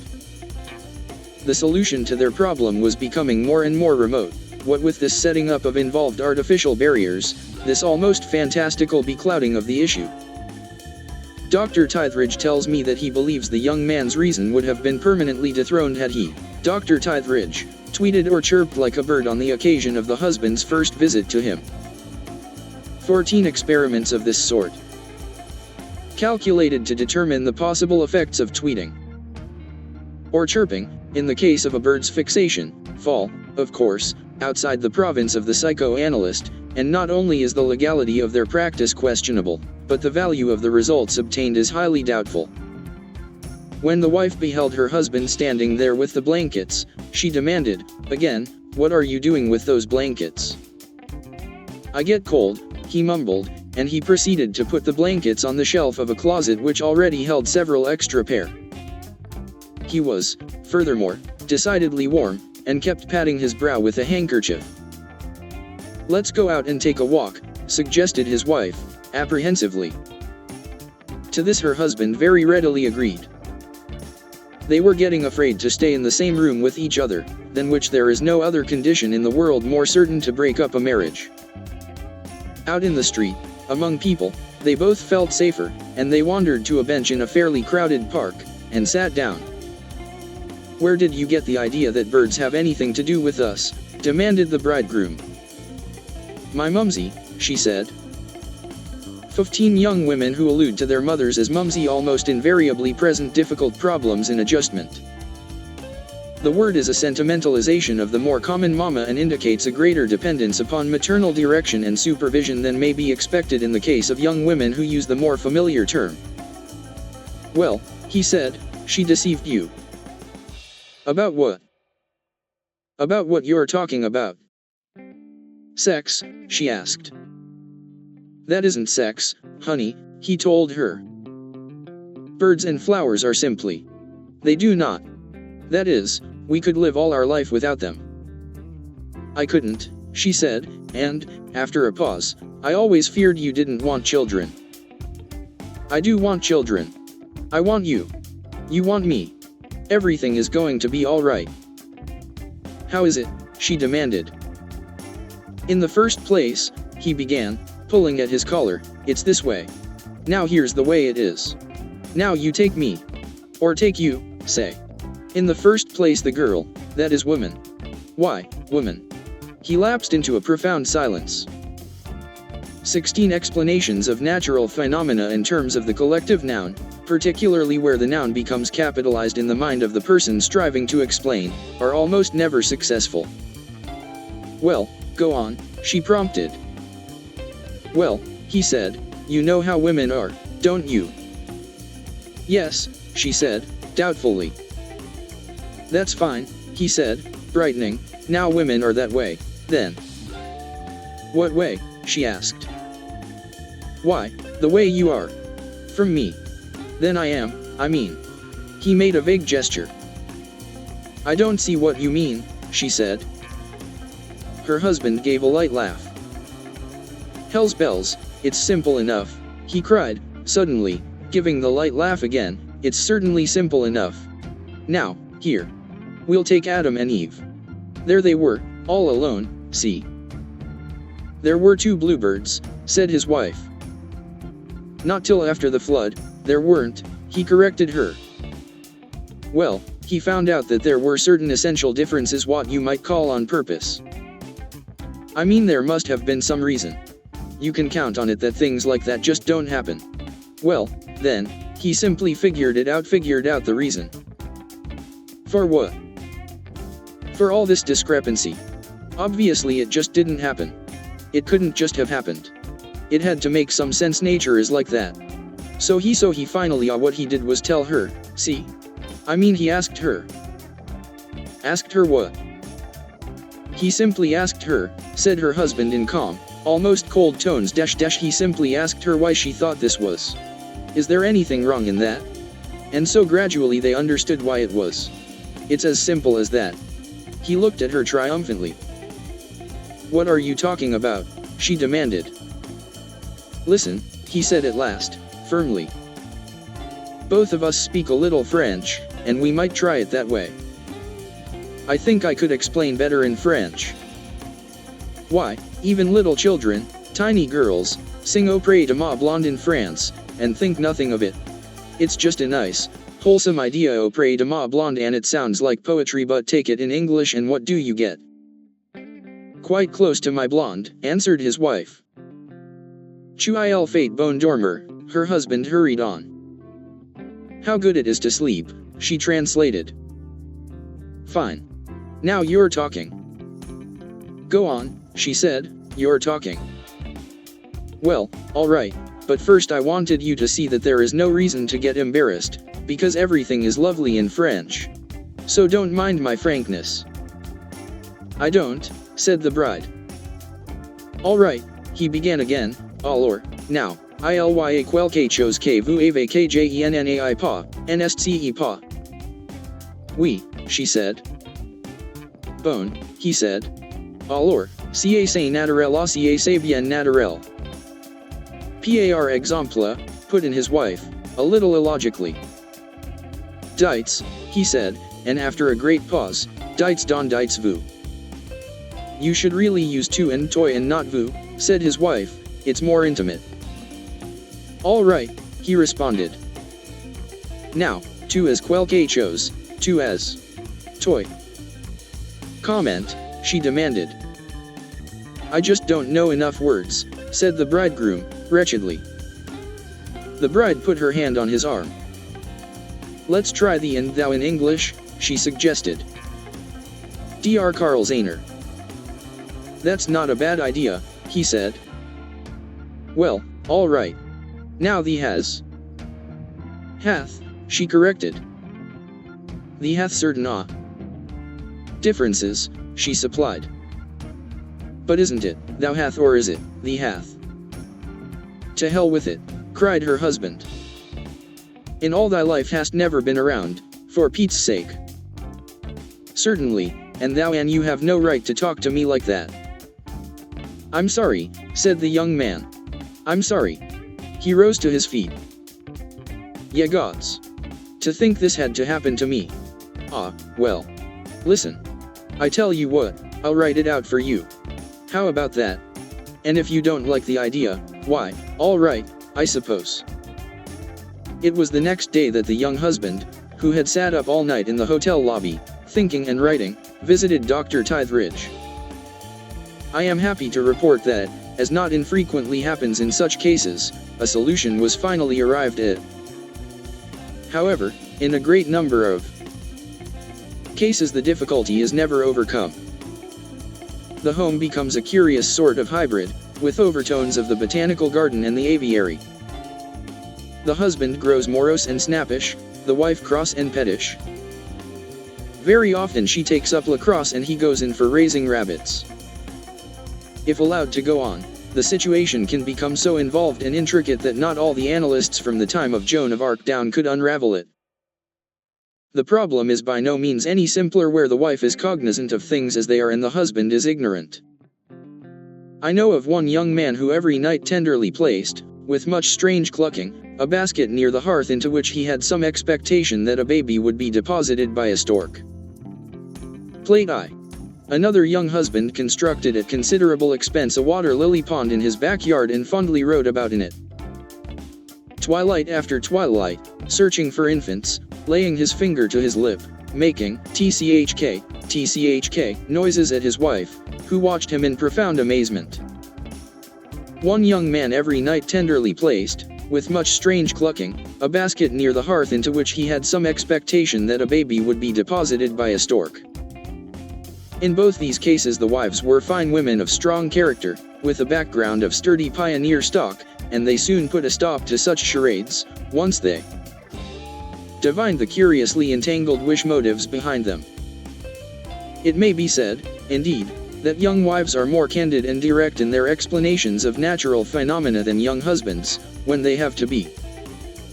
The existence of such deplorable ignorance is a sad commentary on the sentimentality of a nation which sets itself up to be frankly sexual. There is much reason to be hopeful, however. The future parents of the land will doubtless come straight to the point in matters of this sort, when talking with their children. The children of today will be the parents of tomorrow, and you know how the children of today are. Chapter 6. WSCTP. S children have come to me and said, "What shall I tell my parents about sex?" My answer is always the same: tell them the truth. If the subject is approached in a tactful way, it should be no more embarrassing to teach a parent about sex than to teach him about personal pronouns. And it should be less discouraging. In discussing sex enlightenment for parents, first of all, definitions are needed. What do we mean by parents? Do we mean all adults who have had children?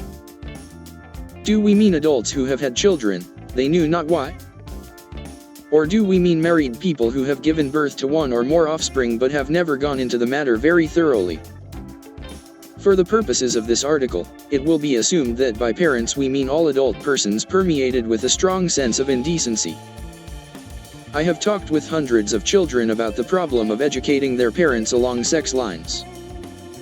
So many of them have told me that they honestly tried to give their elders the benefit of their rich experience in life, but that the parents usually grew flushed and red and would reply, "Nice people don't talk about such things." It is true that a great gap exists between generations. The fact that children are embarrassed to have their parents along when they are attending certain movies or plays is indicative of how hard it is to overcome the old fear of allowing one's elders to learn anything. A child never knows at what point in a play his uninformed old father will start to giggle. It is hard for children to break through and really come in touch with their elders. Nice people don't talk about such things, is the defense which old people put up against life itself, when they feel it crowding in all around their heads. Parents hesitate to discuss things calmly and intelligently with their children for two reasons. First, they have a kind of dread of learning something they don't want to know. And second, they feel that if they must learn anything at all, they would like to be spared the humiliation of learning it from their offspring. Actually, middle age, and even senescence, is marked by a great curiosity about life. There is a feeling that life is slipping away quickly, and that it would be terrible to have the end come before everything in life has been revealed. The beauty of life, always apparent, implies a mystery which is disturbing right up to the bitter end. The spectacle of old men wistfully attending sex lectures, as they frequently do, suggests that the strong suspicion exists in them that somewhere they will hear the magic word by which human affairs will become clarified, somewhere they will glimpse the ultimate ecstasy. Children who allow their fathers and mothers, to whom they owe their very existence, to go on wondering about sex, are derelicts to duty. One's father and mother are never too old to be told facts. If young folks lack the tact or intelligence requisite to enlightening their parents, the task should be intrusted to someone else. Yet it is hard to say to whom. A child should think twice before sending his father around to public school to secure sex information from his teacher. Women teachers, to borrow a phrase, are apt to be emotionally illiterate. Many teachers have had no sex life and are just waiting for somebody like your father to show up. One's father and mother are never too old to be told facts. Indeed, it is most unkind to keep them in ignorance and allow them to nourish the doubts and horrors of their imagination. The majority of parents pick up their knowledge of the facts of life from smoking car conversations, bridge club teas, and after-dinner speakers. They receive it from their vicious adult companions who are only slightly less ignorant than they are and who give them a hopelessly garbled version. They pick it up, too, from the gutter. Fig 7. It is customary to illustrate sexology chapters with a cross-section of the human body. The authors have chosen to substitute in its place a chart of the North Atlantic, showing airplane routes. The authors realize that this will be of no help to the sex novice, but neither is a cross-section of the human body. This matter of picking up information from the gutter is an interesting topic in itself. Quite the most remarkable case history that has come to my notice is that of François Delamater, a parent 30 years of age, who went deliberately to the gutter for his sex education. He had heard, as all people do hear sometime or other, that sex can be learned from the gutter, so he set out to make a comprehensive survey of the gutters of 18 large American cities. For a long time he found out nothing, although he was a very curious man. By a peculiar piece of fortune, however, he happened to be walking in Cincinnati one day and met a man who was leading a tame stork. The man was in the gutter. The stork carried in its bill a live baby, in swaddling clothes. Smelling a rat, Mr. Delamater stopped the man and inquired where the baby came from. The man replied that he didn't know. For that matter, continued Mr. Delamater, where does any baby come from? The man shook his head. Then he relented and told Mr. Delamater that he had merely been hired to lead the stork around the streets to advertise a moving picture called Her Husband's Firstborn. The whole incident so confused the mind of the 30-year-old parent that he eventually evolved the strange theory that babies are born within the father, an erroneous notion that dwarfed his emotions and modified his character. It is of the utmost importance, in imparting sex knowledge to one's parents, that it be done in such a way as not to engender fear or anxiety. The phraseology should be chosen carefully, and efforts should be made to explain everything clearly but without the use of words which have a tendency to make old people nervous. The word erotic is such a word. When it is necessary to speak of man's erotic tendencies, it is best to substitute another word. In the first place, an overwhelming majority of parents do not know the exact meaning of the word erotic, and to know an inexact meaning is worse than nothing. Many are apt to confuse it vaguely with exotic. I have known parents to go through whole books by authors like Havelock Ellis or Merriweather Dennett without understanding a single paragraph, because they thought man's eroticism referred to his desire to be in some foreign place like Spain.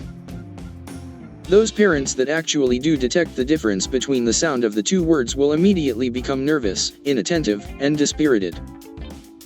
They will make some excuse to leave the room, and will wander out, probably to the icebox to get themselves a cold snack, which they will eat while in a sulky frame of mind.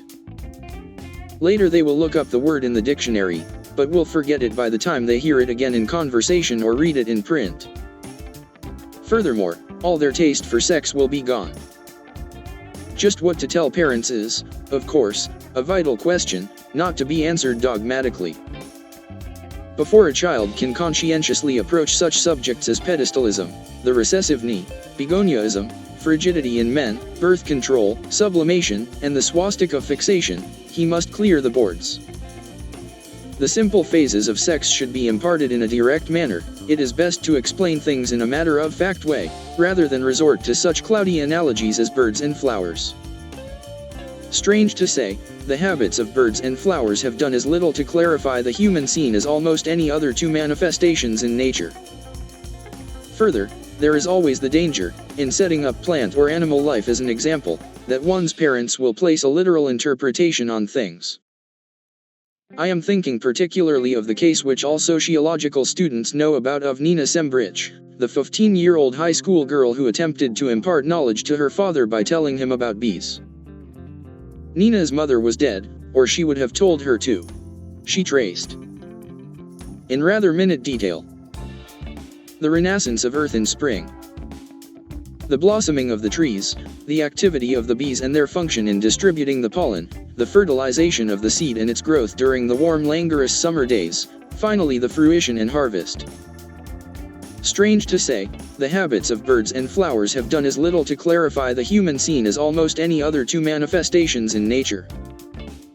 It was a beautiful story, redolent of orchards and sunny hillsides, instinct with life, a story that had a soporific effect on Mr. Sembrich, lulling him as the buzz of a bee lulls one in hot daisy fields.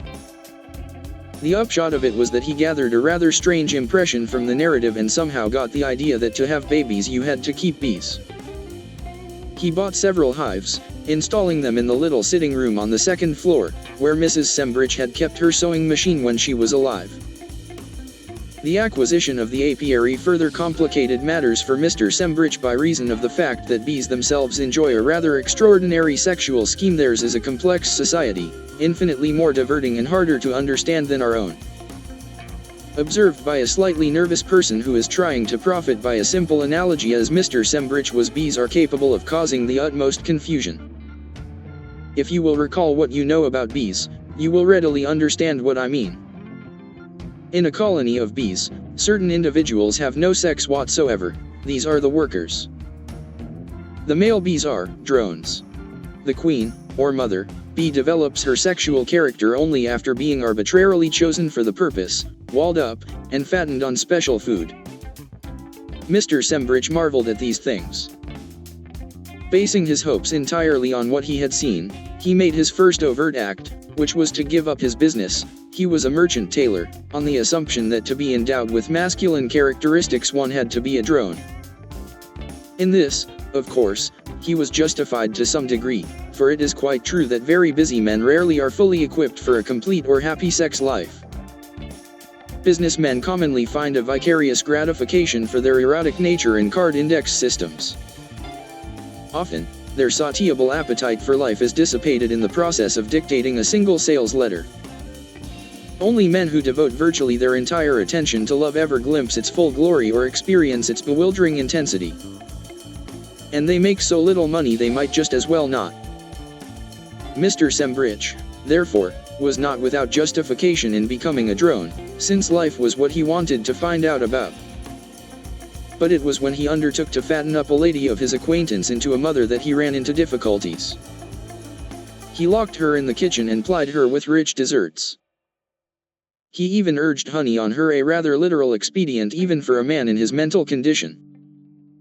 The lady not only failed to become a mother, but she took sick and died, surrounded by a group of Mr. Sembrich's workers, whom he had hired to help feed her. With a dead woman in the kitchen and a lot of bees upstairs in the sitting room, the household became unbearable as a place to live and bring up his daughter Nina, so Mr. Sembrich fled, still ignorant of the essential knowledge of life. 17. Sexually speaking. Another case, not exactly paralleling the Sembrich affair, is the case of two parents who failed to learn something to their advantage because they happened to be at dinner. It happened this way. Charles Updegraff had sent his son, Junior, to spend the summer at a boys' camp. There, in addition to learning how to swim, paddle, and make fires, Junior learned about sex, so that he returned home fine and brown and a credit to the Updegraffs. The Updegraffs had swum, paddled, made fires, and so on, for generations. Now, at Camp Whortleberry, that was the name of the camp, the authorities had adopted what is known as the pet method for imparting sex knowledge to the boys. Each boy was given charge of a pet of some kind, and the pets were given carte blanche. Junior Updegraff drew a pair of sunfish. To augment the actual pet study, the boys were also given lectures by the camp director, who knew in a general way what he was talking about. Thus, when the summer was over, the boys' minds were full of a strange assortment of facts and oddments, some of them rather amusing. Young Junior had hardly been home an hour when he thought he would do his old man a good turn by telling him what he knew about sunfish. The Updegraffs were at table. "Pop," he said, "do you want the lowdown on a sunfish?" Mrs. Updegraff hastily interrupted. "Better wait till after dinner, son," she said. Young Junior had hardly been home an hour when he thought he would do his old man a good turn by telling him what he knew about sunfish. Note: parents have always been held back by the superstitious idea that it is wrong to learn anything while eating. "What's the matter with right now?" asked Junior. "I was just going to tell Pop about our pet study course. I know a lot of things." "Wait till we're through eating," said Mrs. Updegraff. "Why should I?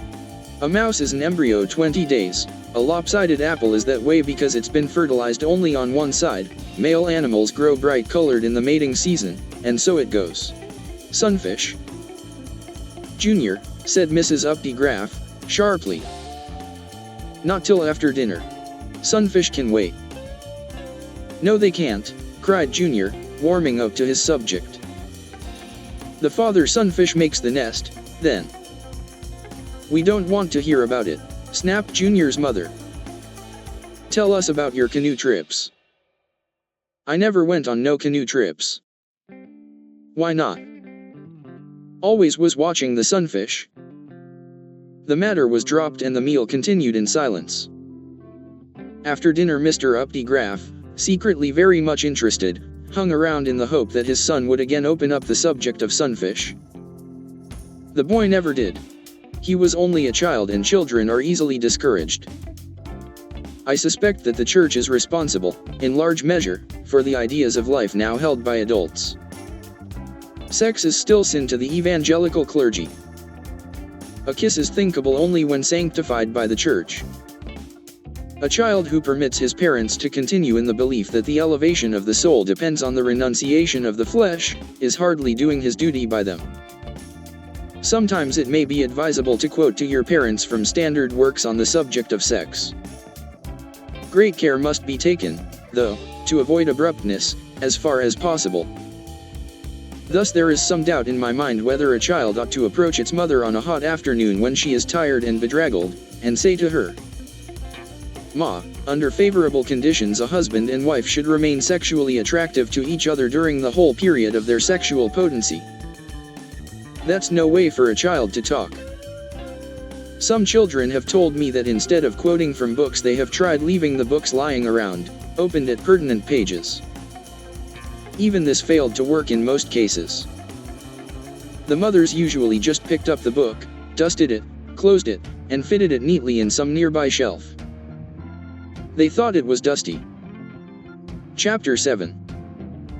C. WEYWSK. T is an erroneous impression current nowadays that sex is everything. It is similar to the psychological delusion common during the war years that the war would never end. Man is inclined to exaggerate the immensity of his chief preoccupation. Thus, when the World War was in progress, men convinced themselves that there would never be anything else but war. Then the war ended, and man was left, as it were, stranded. Used to a tremendous preoccupation, he had to have another. He turned to sex, out of sheer momentum, and overestimated its importance as he had magnified the immensity of war. Sex is by no means everything. It varies, as a matter of fact, from only as high as 78% of everything to American Samoa low as 3.10%. The norm, in a sane, healthy person, should be between 18 and 24%. In these hectic days, however, it is not unusual to hear even intelligent persons say, or imply, that sex is everything. This, of course, leads to the mistaken idea that a couple who are, so to speak, emotionally compatible, are going to be compatible in every other way. Take care of sex, and the details will look after themselves, is the rule, in a manner of speaking. Nothing could be more stupid. A man and woman may be very, very happy emotionally and not get anywhere at all. There are many reasons for this, but none is more important than the inability of many a husband, otherwise normal, to become adjusted to a lack of freedom. Freedom is as essential and as primary an urge with a man as the loss of it is with a woman. A man grows up with the desire to be free and unfettered. The boy of 6 wants to play outside the house all the time. He doesn't even want to come into the house for his meals. On the other hand, little girls like to be in the house as much as they can. When dusk falls, the little boys are restless under the urge to be several blocks away, playing go, sheepy, go, but the little girls want to be home putting their dolls to bed. Usually at least one of the dolls is ill and needs constant attention. Often it is necessary to force little girls to go outside and get some air and exercise, just as it is frequently necessary to use force to get little boys into the house. And even when girls do go outdoors, they have to be watched like a hawk or they will be playing house in the dog box or under the cellar door. And yet, in spite of all this, women marry men without giving the serious chasm between their essential natures a thought. They think that a man wants a home. Well, he does, in a vague sort of way. Not so much a home, however, as a house. He likes to be able to say where he lives when he goes to vote, and things like that. But he doesn't want a home in the sense that a woman does, to potter around in. He has neither the same urge nor the same talent for hanging pictures and rearranging furniture. A woman, no matter how opposed she may become to housework, still gets a small thrill out of shifting things. It never wears off. She may be too tired to cook and insist on going out to dinner, but before she goes she would be willing, nay, glad, to put the Victrola where the Davenport is and move the Davenport over in front of the fireplace. One simple move like that is enough to alarm a man sufficiently to serve as the onset of a serious psychological or mental disturbance. Men don't stop to reason about individual moves. As soon as a woman calls on her husband to help her change the position of a couple of pieces of furniture, he instantly thinks the house is going to be torn up, as it was last spring, with carpets rolled up in the hall, and stepladders, and buckets everywhere. This gives him a strange boxed-in feeling. If that feeling recurs too often, the husband may get claustrophobia. Claustrophobia is a dread of being in an enclosed space, of living under conditions which would interfere with a speedy escape into the open. Every young wife should know the first symptoms of claustrophobia, because, if taken in time, it can be cured, but if allowed to run on, deterioration sets in and may result in anything from benign stupor to complete paranoia. Once a husband gets into the outer rim of the paranoid and paranoic psychoses, he may easily run through all of them, and in the end simply be no good at all. The first symptoms are usually innocuous enough, and may consist of nothing more than a mere amplification of personality without signs of conflict. The symptoms listed herein are largely selected from Claude's table. but from there it is an easy step up to and including logical development of delusions upon false premises. Fragmentation of personality. Dissimulation of egocentricity. Looseness of systematization. Exaggerated feelings of prejudice, polymorphic delusions, ingenious methods of defense, reticence, recourse to legal measures, apathy, writing letters to the newspapers, and, finally, diminution, or total loss, of neurovegetative reflexes. There is nothing sadder than the spectacle of a once strong, firm-minded man no longer master of his neurovegetative reflexes, to say nothing of a hitherto well-integrated fellow in the throes of fragmentation. Avoiding this sad state. There are various simple ways to avoid this sad state of affairs. Of course, where a husband and wife have plenty of money to begin with, and servants take care of all the details of household management, there is very little danger of claustrophobia.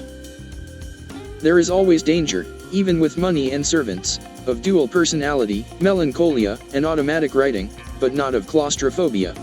In wealthy marriages, which are usually made for either financial or social reasons, the husband and wife see little, if anything, of each other, and the husband need have no fear of being boxed in at all. He is free to come and go at any time. But I am dealing with the typical American marriage, in which the wife runs her own home, builds it up around her husband either because she has to, or because she wants to. A woman's desire to potter about her own home goes back a long way, so far back that the urge often remains when economic necessity no longer exists. Women like to do their own work. They even build up ingenious excuses for doing it, such as claiming that the maid or the handyman didn't do it right. This desire may not last for longer than the first 3 or 4 weeks of marriage, but that is ample time for the onset of claustrophobia.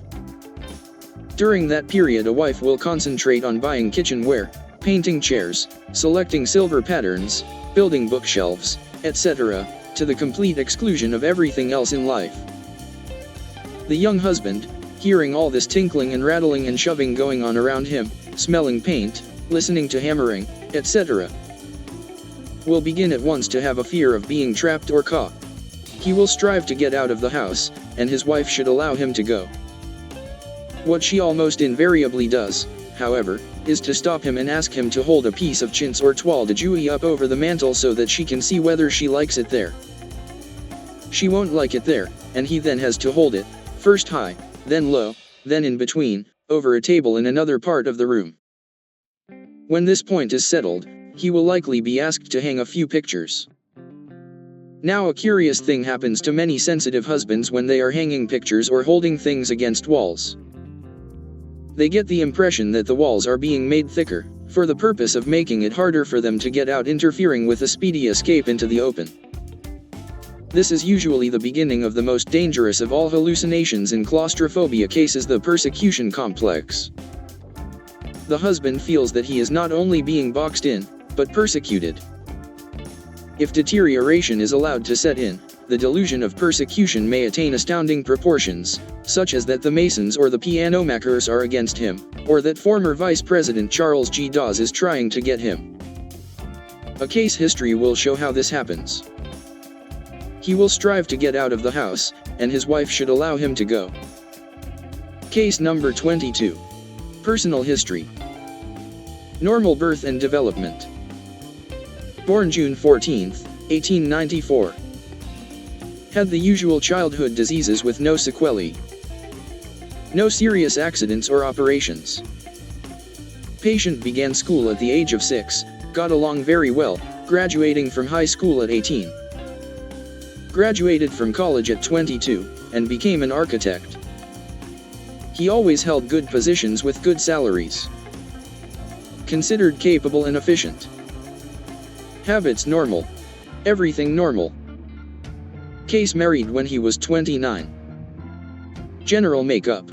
Always considered keen, intelligent, amiable, and trusting. Liked outdoor activities, something of an athlete, with a strong urge to get away by himself. Began to be suspicious shortly after his marriage. He frequently showed this suspicion in his work by complaining to his associates that his ability was not recognized, and intimating that he thought the elevators in the building had purposely quit stopping for him, so that he could not get out. Nervous. Jumpy. Mental examination. Patient was very keen, alert, but suspicious when brought under observation. His demeanor was self-assertive, but he was inclined to be anxious and restless. He demanded his immediate freedom of the physicians who were examining him, and was greatly frightened. "Let's get out of here," he kept repeating to the doctors. He was allowed to depart, commitment to an institution not being thought necessary on the occasion of this first examination. Later the patient became violent. Would jump up from dinner table and cry, "Let's get out of this." Onset of the boxed-in feeling. Causation. When examined for causation, the patient at first talked guardedly, and then incoherently. "Look out for the water," he would say, and, again, "You can't get out that way." His physicians, unable to correlate his statements and his apprehensions, called in Dr. Damon Prill, the eminent New York psychoanalyst. "What have we here?" said Dr. Prill. "Patient," explained one of the doctors. "Look out for the water," cried the patient. "Where did the water come from?" asked Dr. Prill, quietly. "From the drip pan under the refrigerator," said the patient. "Ah yes," said Dr. Prill. "You can't get out that way," cried the case. "Now, why is it that we can't get out that way?" asked Dr. Prill. "Because we are painted in," said the patient. "Painted in, asked Dr. Prill. "You heard me," said the patient. "Painted in, hammered in, pictured in, Davenport in." Here he made a strange twisting gesture with both hands, leaned forward, and ended, in a confidential whisper, "rolled up in a rug." The reiteration of these incoherencies was all that Prill could get out of the patient, but it was enough to persuade him to question the man's wife. He made some interesting discoveries. It turned out that the wife, one day, had asked her husband to keep his eye on the pan under the refrigerator and see that the water did not overflow, while she went to abridge tea. The husband was home, going over some important plans. He forgot the pan and the place was flooded. The ceiling in the apartment below fell. The woman in the apartment below went all to pieces. The patient's wife, returning from her tea, went all to pieces. The patient went all to pieces. Thus the hallucination formulated in his mind that being married and living in a house necessitated going to pieces. As for being rolled up in a rug, that, it transpired, had actually happened to him also. One day, during a thorough cleaning of the house, which his wife was superintending, she ordered 2 burly men to roll up a rug, without noticing that her husband was on it at the time. He was accordingly rolled up in it and had considerable difficulty getting out. As for being painted in, Prill established that the husband was also actually painted in on one occasion. He was in the bathroom shaving, and his wife did not know it. Thus she had a man paint the floors outside the bathroom, and when the husband opened the door to emerge, he couldn't get out without stepping on the paint. He was about to step on the paint, anyway, when his wife saw him. Here, she said, "you can't get out that way." There was no other way out. "You will simply have to stay in there till the paint dries," his wife told him, and he did. Prill explained to the wife what these inhibitions had done to her husband and that his condition was precarious. He stressed the importance of allowing her husband his freedom at all times, paint or no paint. The husband was then brought back into the home and was allowed to live a free, unfettered existence, coming and going as he pleased always, however, under the discreet surveillance of Dr. Prill. With that perspicacity of psychomental cases. However, that almost second sight, the patient became aware that someone was snooping around, watching him, and one night he leaped out of bed, pulled open the door of a little-used closet, and there was Dr. Prill watching. The patient, who otherwise might have been cured, went instantly into the last stages of the persecution complex. 18. This discovery of Dr. Prill in the closet is one of the few blots on the splendid record of psychoanalysis, and is most unfortunate. Fig. 14. Here we have that strange, alert furtiveness which instantly overtakes a man when he beholds a woman doing something which he does not thoroughly understand. The husband patient began with the idea that he was being persecuted by the Detective Bureau of the Police Department and gradually enlarged his apprehension field until he believed he was also being persecuted by the Navy. The towns of Indianapolis and St. Louis, and the Box Manufacturers Association. He whispered to doctors that a bearded man, representing the box manufacturers, was following him around with a box and trying to catch him. Partly to avoid this imaginary menace, and also partly to stay off imaginary paint, the patient no longer walked on the floor, but on tabletops, mantels, and so on, leaping around the room like an oriole. Unless watched, he would jump for the windowsills, and try to get out. He wrote to the Department of Justice at Washington, and finally to the President of the United States, protesting against the activities of the Order of the Eastern Star, the Railway YMCA, a Rev W, and the New York Times. The case was decreed hopeless in 1926. Later, the wife got a divorce and the husband seemed to improve. He was permitted to go to a ranch in Dakota, where he had a horse, a dog, and a pipe and was allowed to come and go as he liked. The last time I saw the patient, he was completely cured. 19. Dr. Prill wore a small, black beard. Prevention of nuclear fears. Prevention of the nuclear fears which lead to such cases of claustrophobia should be quite simple. A wife should strive at all times to give her husband at least the illusion that he is free to come and go. She should remember that it is the little things that count, that claustrophobia is brought on by an accumulation of small details, that it is, in fact, a tragedy of the trivial. If a husband uses a guest towel, he should be quietly reprimanded, but under no circumstances sent to his room. After pointing out, briefly, that the guest towels are not to be used, the wife might even give him a piece of bread and butter with sugar on it, or a kind word. Too many wives do not consider it important to explain the facts of the guest towel to their husbands.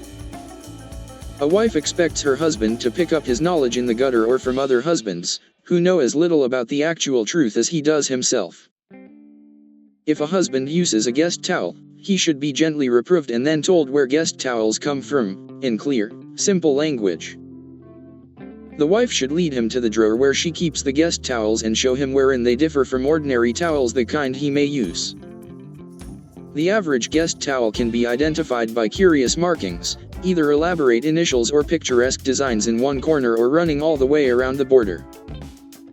The husband should also be told that the use of such towels is not pleasurable, because of the discomfort caused by the hemstitching, the rough embroidery, and the like. He should be made to understand that no man ever uses a guest towel, either in his own home or when he is a guest somewhere else, that they are hung up for lady guests to look at and are not to be disturbed. If he is told these simple truths in a calm, unexcited way, the chances are that he will never use a guest towel again and that he won't worry unduly over the consequences of his having used one once or twice. But as soon as he is given the idea that he has done something terrible, that old feeling of being boxed in comes over him. He begins to think that he will never do anything right around the house, and that his home is merely a laboratory in which he has been trapped for the purpose of serving as the subject of strange experiments with towels and furniture. A wife should tell her husband in clear, simple language where guest towels come from. The same rules should apply to husbands when they leave things lying around, or track in dirt, or forget to shut the refrigerator door. None of these faults is, after all, of very great importance, and they should be lightly dismissed. If they are presented as heinous crimes, the husband is going to be liable to the inception of a persecution complex and the slow deterioration of mind and spirit incident upon claustrophobia. A wife is forever taking it for granted that her husband should know as much about a household as she does. If she would only realize that things which are easy and uncomplicated to her are strange and mysterious to her husband, and explain the mysteries to him, adjustments could be arrived at very simply, and sex would then have a chance to mean something. As an instance of what I mean, take what happens during the Average unpacking. A couple has just moved from one house to another, say, and the husband has been asked to help put things away. He should not, of course, be asked, for the danger of that boxed-in feeling, with all of its awful consequences, is inherent in such a request. As the things are taken out of trunks, the wife knows instantly where they go, not only the things she is going to use and wants put where she can get at them, but the things for which she has no immediate use and wishes stored away for the winter or summer, as the case may be. A woman can tell instantly whether a given article belongs in the attic or in the basement. All objects fall into one or the other of these two categories. For example, while I myself am not an expert at it, I am aware that anything framed or having wire attached to it goes to the attic, and that most containers and the like, especially those made of metal, go to the basement. A woman comes naturally by this ability to discriminate. She knows most of it by intuition and the rest she has learned from her mother. But to suppose that a husband should know, offhand, whether a chest of drawers with woolens or dimity in it goes to the attic or the basement is ridiculous. You might as well expect him to understand, without long, careful instruction, why one tea towel is used for the china and another for the glassware. The thing for a wife to do, then, is not to upbraid or rebuff her husband when she finds him tired and worn in the attic, sitting among a lot of things that should have been taken to the basement, but simply to say nothing, or, better yet, compliment him on his strength and agility and then, next day, hire a handy man to shift the things to where they belong. Adherence to a few simple rules of solicitude and understanding would prevent 9 husbands out of 10. No matter how passionately dedicated to liberty they may be, from falling victims to the dread claustrophobia which every year takes its heavy toll of male minds as the result of the carelessness or stupidity of wives.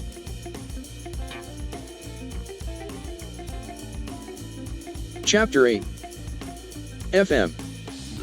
I to approach the subject of male unresponsiveness. Frigidity in men is a theme sociologists have avoided. Frigidity in women, on the other hand, forms a vast chapter in the sex research of today. The part it plays in marital discord is known to students of sociology as well as to the lay reader, although probably less well. It has occupied the attention of many noted writers, and has taken the lives of such men as Zaner and Tytheridge, who carried some of their experiments too far. 20 Tytheridge especially. Any discussion of frigidity in men calls for an unusual degree of frankness on the part of the writer, since it entails such factors as the recessive knee, Fuller's retort, and the declination of the kiss. Further, before attacking this subject, it will be necessary to re-evaluate some of the more fundamental hypotheses of man's erotic nature, and what a nuisance that is going to be. Let us go back a little way. There are 2 fundamental urges in nature, the desire to eat and the desire to reproduce one's kind. Which of these 2 impulses is the stronger depends somewhat on the individual and somewhat on the circumstances surrounding the individual, that is, it is apt to vary with the quality of the food and of the women. There are, Zaner shows, men who would rather eat than reproduce, and there are isolated cases of men who would rather reproduce than eat. But it is the less simple types that provide the important case histories for the student of masculine frigidity. And no broad conclusions can be drawn about the relative merits of eating and reproducing without a consideration of the contributing factors. Quite regardless of which urge comes first in man's scheme of existence, it is safe to state dogmatically that the second urge, the sex urge, has caused more stir in the last few years than the first, or nourishment, urge. Sex is less than 50 years old, yet it has upset the whole Western world. The sublimation of sex, called love, is of course much older, although many purists will question the existence of love prior to about 1885 on the grounds that there can be no sublimation of a non-existent feeling. What I shall try to show, without carping, will be that there is a very good reason why the erotic side of man has called forth so much more discussion lately than has his appetite for food. The reason is this, that while the urge to eat is a personal matter which concerns no one but the person hungry, or, as the German has it, der hungrige Mensch, the sex urge involves, for its true expression, another individual. It is this other individual that causes all the trouble. Just the minute another person is drawn into someone's life, there begin to arise undreamed of complexities. Except in rare instances, all of which have been dealt with by Sumner, the urge involves an individual of the opposite sex, that is, for a man it involves a woman, and for a woman it involves a man. I use the word involve advisedly. Just the minute another person is drawn into someone's life, there begin to arise undreamed of complexities. And from such a simple beginning as sexual desire we find built up such alarming yet familiar phenomena as fates, divertissements, telephone conversations, arrangements, plans, sacrifices, train arrivals, meetings, appointments, tardinesses, delays, marriages, dinners, small pets and animals, calumny, children, music lessons, yellow shades for the windows, evasions, lethargy, cigarettes, candies, repetition of stories and anecdotes, infidelity, ineptitude, incompatibility, bronchial trouble, and many others, all of which are entirely foreign to the original urge and way off the subject, and all of which make the person's existence so strangely bewildering that if he could have foreseen these developments his choice would have been the eating urge, and he would have just gone quietly out somewhere and ordered himself a steak and some French fried potatoes as being the easier way out. Still, that is just a hypothetical alternative. Life, as we know, is very insistent. Almost daily people become involved with other people. And that brings us to our real theme, namely, frigidity in men. The recessive knee.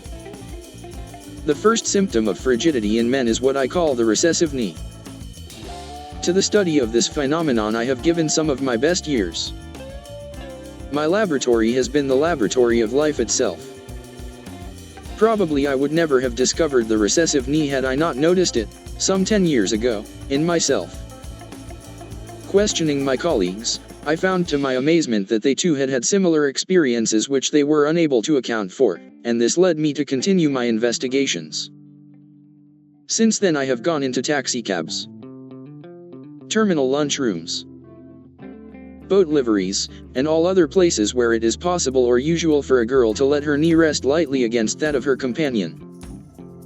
Have gained the confidence of the young men and women whom I was watching, and have accumulated a mass of data showing that frigidity in men, instead of being almost a non-existent characteristic, is one of the commonest attributes of our national sexual life.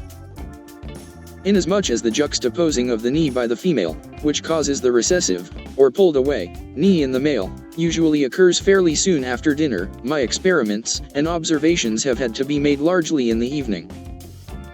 It has been my custom to sleep late mornings to make up for this. Occasions arise sometimes when a girl presses her knee, ever so gently, against the knee of the young man she is out with. Simply stated, the knee phenomenon is this: occasions arise sometimes when a girl presses her knee, ever so gently, against the knee of the young man she is out with. The juxtaposing of the knee is brought about by any of 1,000 causes. Often the topic of conversation has something to do with it. The young people, talking along pleasantly, will suddenly experience a sensation of compatibility, or of friendliness, or of pity, or of community of interests. One of them will make a remark singularly agreeable to the other person, a chance word or phrase that seems to establish a bond between them. Such a remark can cause the knee of the girl to be placed against the knee of the young man. Or, if the two people are in a cab, the turning of a sharp corner will do it. In canoes, the wash from a larger vessel will bring it about. In restaurants and dining rooms it often takes place under the table, as though by accident. On divans, sofas, sets, couches, davenports, and the like, the slight twist of the young lady's body incident to receiving a light for her cigarette will cause it. I could go on indefinitely, but there is no need. It is not a hard push, you understand, rather the merest touch of knee to knee, light as the brush of a falling blossom against one's cheek, and just as lovely. Now, a normal male in whom there are no traces of frigidity will allow his knee to retain its original position, sometimes even exerting a very slight counter pressure. A frigid male, however, will move his knee away at the first suggestion of contact, denying himself the electric stimulus of love's first stirring. Why? That is what my research was conducted to discover. I found that in 93% of all cases, the male was suspicious, in 4% he was ignorant, and in 3% he was tired. I have presented these figures to the American Medical Association and am awaiting a reply. It is the female's subtlety in her laying on of the knee that annoys the male, I found. His recession is for the purpose of reassuring himself of his own integrity and perspicacity. If the female were to juxtapose in a forthright manner, if she were to preface her gesture with the remark, "I am thinking of letting my knee touch yours for the fun of it, Mortimer," she might gain an entirely different response from the male. Many men with recessive knees have confided to me that they felt incapable of answering the pressure because of the effect it might have on their minds, with the accompanying loss of self-respect. I have established the fact that no physical detriment is incurred by answered pressure, the only harmful effects are psychological. Some males admitted to an unwillingness to give any woman the satisfaction of believing that she was able to take her companion unaware. Still others told me that they feared the consequences of such an act. They were afraid that if ever they let down the bars and failed to turn away from knee pressure, they would likewise be unable to resist other juxtapositions in life and would continually be responding amiably to other amusing stimuli, sales talks, stock promotion, and the like. It was a young Patterson, N.J., girl by the name of Lillian Fuller who let drop the remark that has epitomized, for the sociological and anthropological world, the phenomenon of the recessive knee. Fuller's retort is now a common phrase in the realm of psychotherapy. Miss Fuller was an unusually beautiful woman, young, accurate, sensitive. She was greatly attached to a man several years her senior in the buffing department, wanted to marry him. To this end she had laid her knee against his innumerable times without a single return of pressure. His frigidity, she realized, was gradually becoming prejudicial to his mental health. And so one evening, after experiencing for the 100th time the withdrawal of his knee, she simply turned to him with a quiet smile playing on her face and said, "Say, what is the matter with you, anyway?" Her retort somehow summed up the whole question of frigidity in men. The declination of the kiss. Many men have told me that they would not object to sex were it not for its contactual aspect. That is, they said they would be perfectly willing to express their eroticism if it could be done at a reasonable distance, say 50 paces. These men, the frigid plus type, found kissing intolerable. 21 Now we're getting down to business. Many men have told me that they would not object to sex were it not for its contactual aspect. One such man is shown in the background. When they had an opportunity to kiss a young lady, they declined. They made it plain that they would be willing to blow a kiss across the room from their hand, but not execute it with their lips. I analyzed scores of these cases, questioning both the women and the men. The women were met as hornets. I found that a small number of the kiss-declining men were suffering from a pathology of the eyes, either astigmatism or farsightedness, so that when they got really close to a girl, she blurred on them. The vast majority of cases, however, were quite different. Their unwillingness I traced to a much subtler feeling than eye strain. Your true anti-contactual, or kiss decliner, is a very subtle individual indeed. 22 Incidentally, I might say that this blurring of the female before the eyes of the male is not entirely unpleasant. It's kind of fun. Love had a simple directness which was not disturbed until the arrival, in the land, of the Mincingers. In effect, he is a throwback to another period in history, specifically to the Middle Ages. He is a biological sport. Note, this is very confusing, calling him a sport, because the ordinary sport is not a kiss decliner at all, anything but.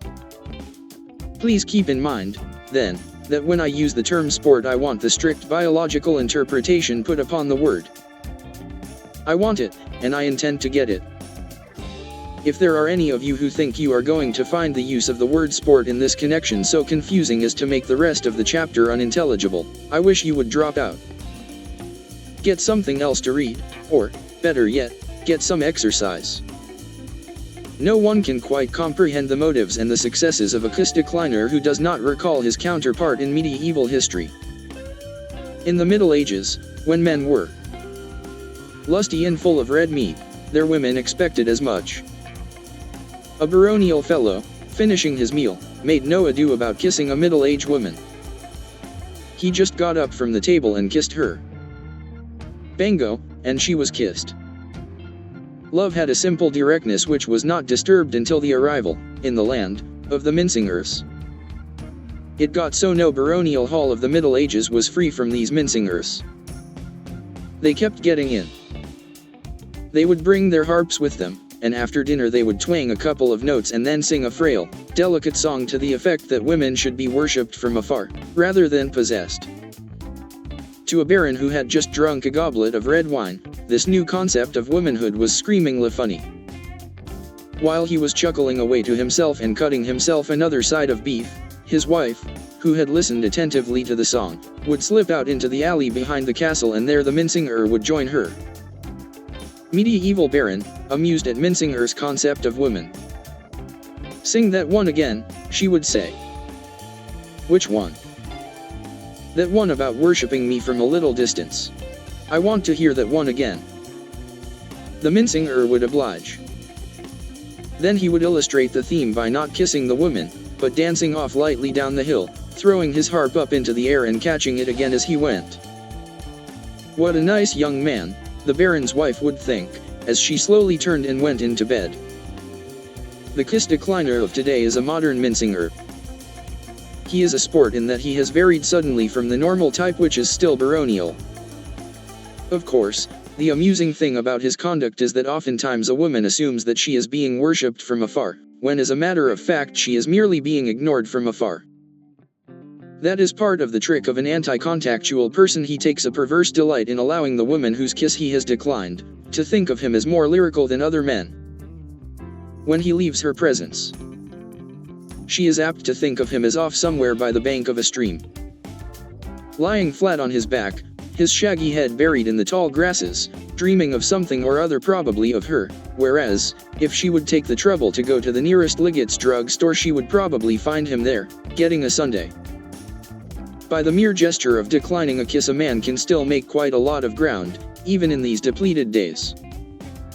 The woman thinks, "He would not dream of embracing my body, now that's pretty white of him." Of course, it would be wrong to ascribe motives of sheer deliberateness to the frigid male. Often he is not a bad sort, merely is a fellow who prefers an imagined kiss to the real kind.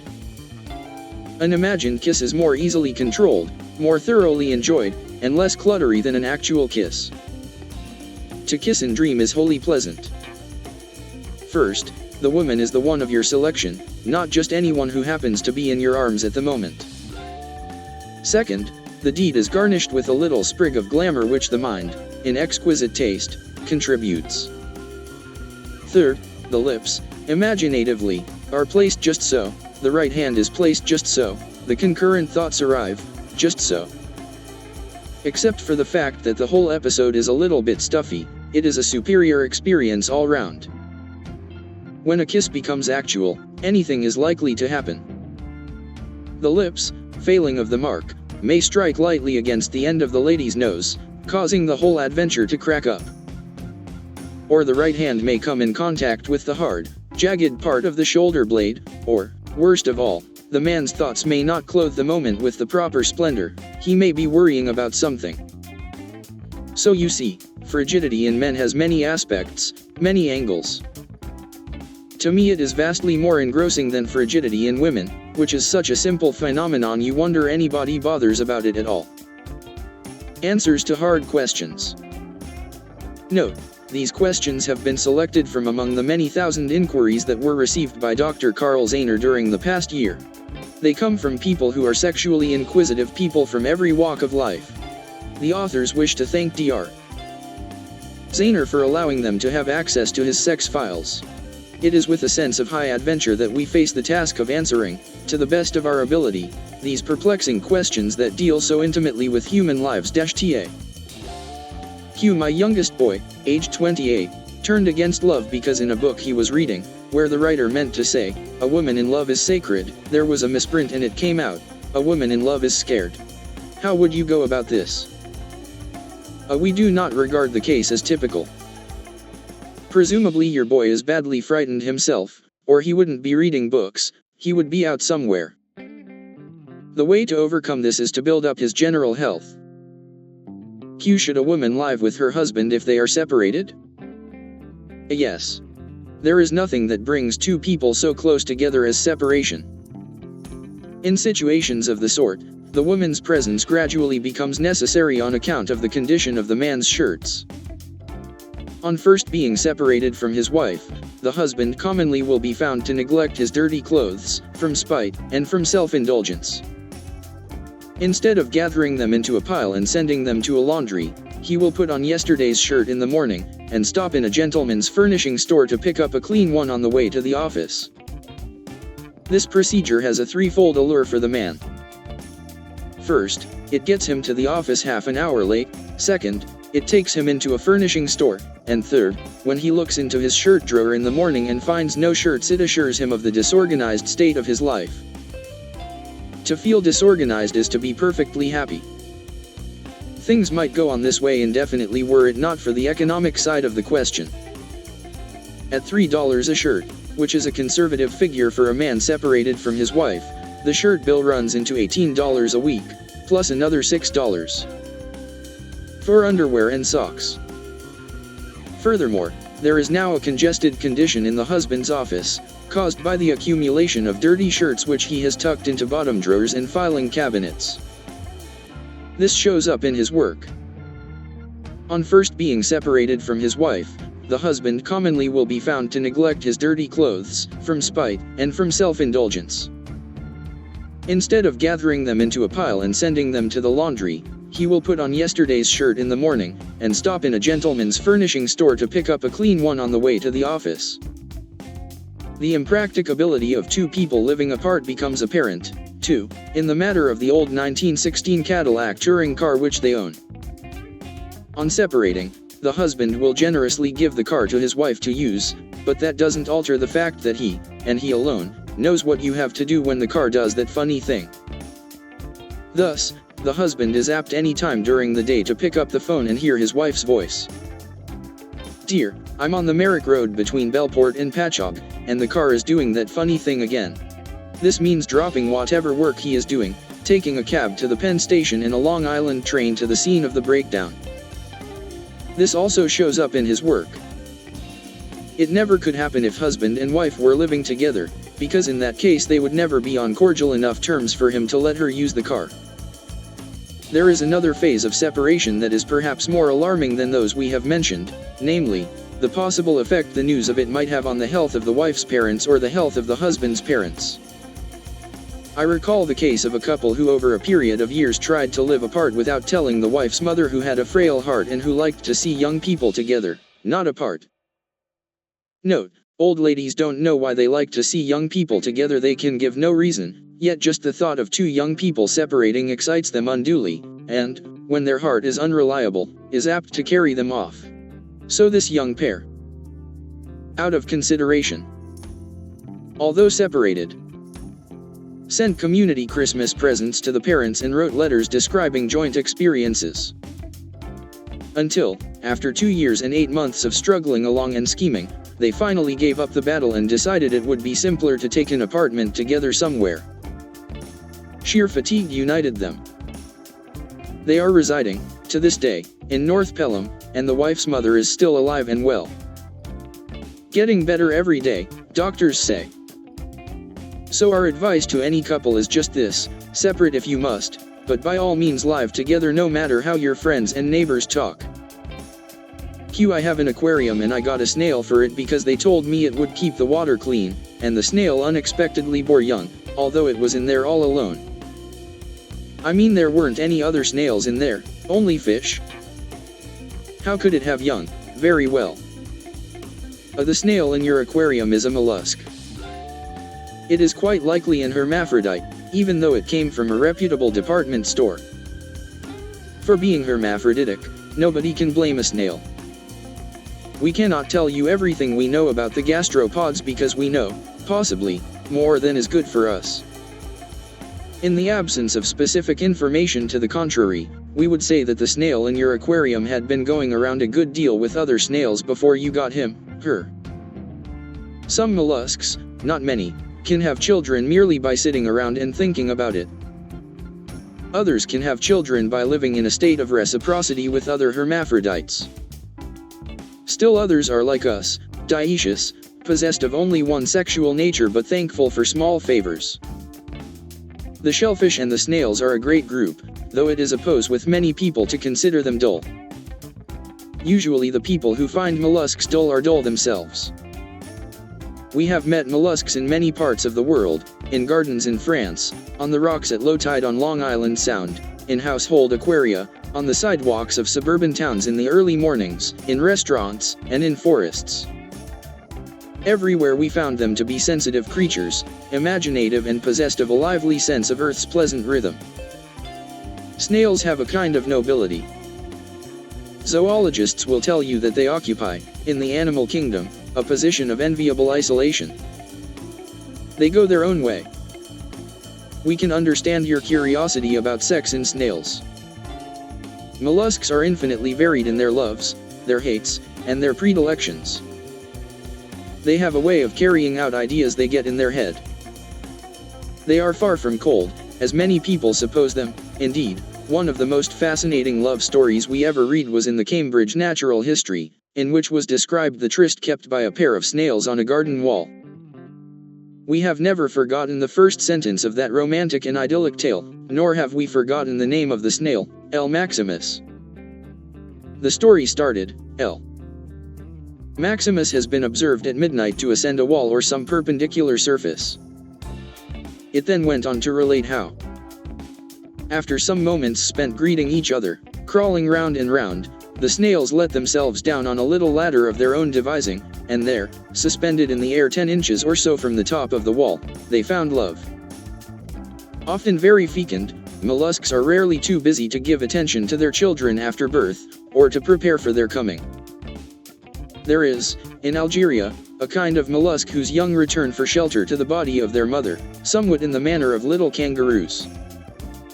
There is, in the Philippines, a snail who is so solicitous for her expected babies that she goes to the trouble of climbing, with infinite pains and no little discomfort, to the top of a tall tree, and there deposits her eggs in a leaf, folding the leaf adroitly for protection. Another kind of mollusk, having laid her eggs upon a stone, amuses herself by arranging them like the petals of a rose, and hatches them by holding her foot on them. Mollusks tend to business. Sometimes different species intermarry, but this is rare. The interesting point about it is that such unions generally take place when the air is heavily charged with electricity, as before a storm, or when great rains have made the earth wet. The Luxembourg Garden in Paris is a place snails go to for clandestine matches of this sort. H. variabilis goes there, and Piscina. The moisture, the electricity, the fragrant loveliness of a Paris night, stir them strangely. Probably, if you know so little of the eroticism of snails, you have not heard of the darts some of them carry, tiny daggers, hard and sharp, with which they prick each other for the excitement it affords. These darts are made of carbonate of lime. The Germans call them Liebesfehl, love shaft. Many British mollusks are without them, but that's the way it goes. We could tell much more. We could tell about mollusks that possess the curious property of laying their eggs on the outside of their own shell. And of the strange phenomenon of the cephalopod, who, when he takes leave of his lady, leaves one of his arms with her, so that she may never lack for an embrace. But we feel we have answered your question. Glossary. A D, put in here merely because it might confuse the reader if we started right off with Admiral Sly. A.S. American naval hero in whose splendid achievements men took an interest when their absorption in love died down, circa 1900. A.I. Interest in sex. A. Almost total loss of interest in sex. A. Total loss of interest in sex. A. Man's method of showing interest in women, so called because of his brusque desire to get at the matter in hand and have done with it. B dash, tendency of the male to raise small potted plants, and not go out. BS, alarming condition in a husband or lover which causes him to sit around in his bathrobe and slippers, brooding, instead of working or anything. B dash, a feminine type, one who expresses her erotic nature verbally. B, annoyance, frequently confused with pother, which means uncalled for interest in something, usually sex. B dash, caught, or trapped, as a husband by a wife, or the delusion of being caught or trapped. BT, a kind of stout cord of no particular interest to anybody. C, the factors back of a male's doubt or suspicion. C, 1. Parlor game devised by women to fend off men, 1900 to 1909. 2. Acting up in a skittish manner about the facts of life, instead of getting right down to them, twitching, nervous twitching. C. Mental crack-up caused by an emotional, or physical, inability to get away from, or win things up with, a person of the opposite sex. C. N. Shock caused by discovery of a person of the opposite sex in his or her true colors, beginning of a general breakdown. D. Feminine excuses, tricks, devices, etc. DM. Pother. D. B. Going quietly to pieces as the result of marriage or a love affair.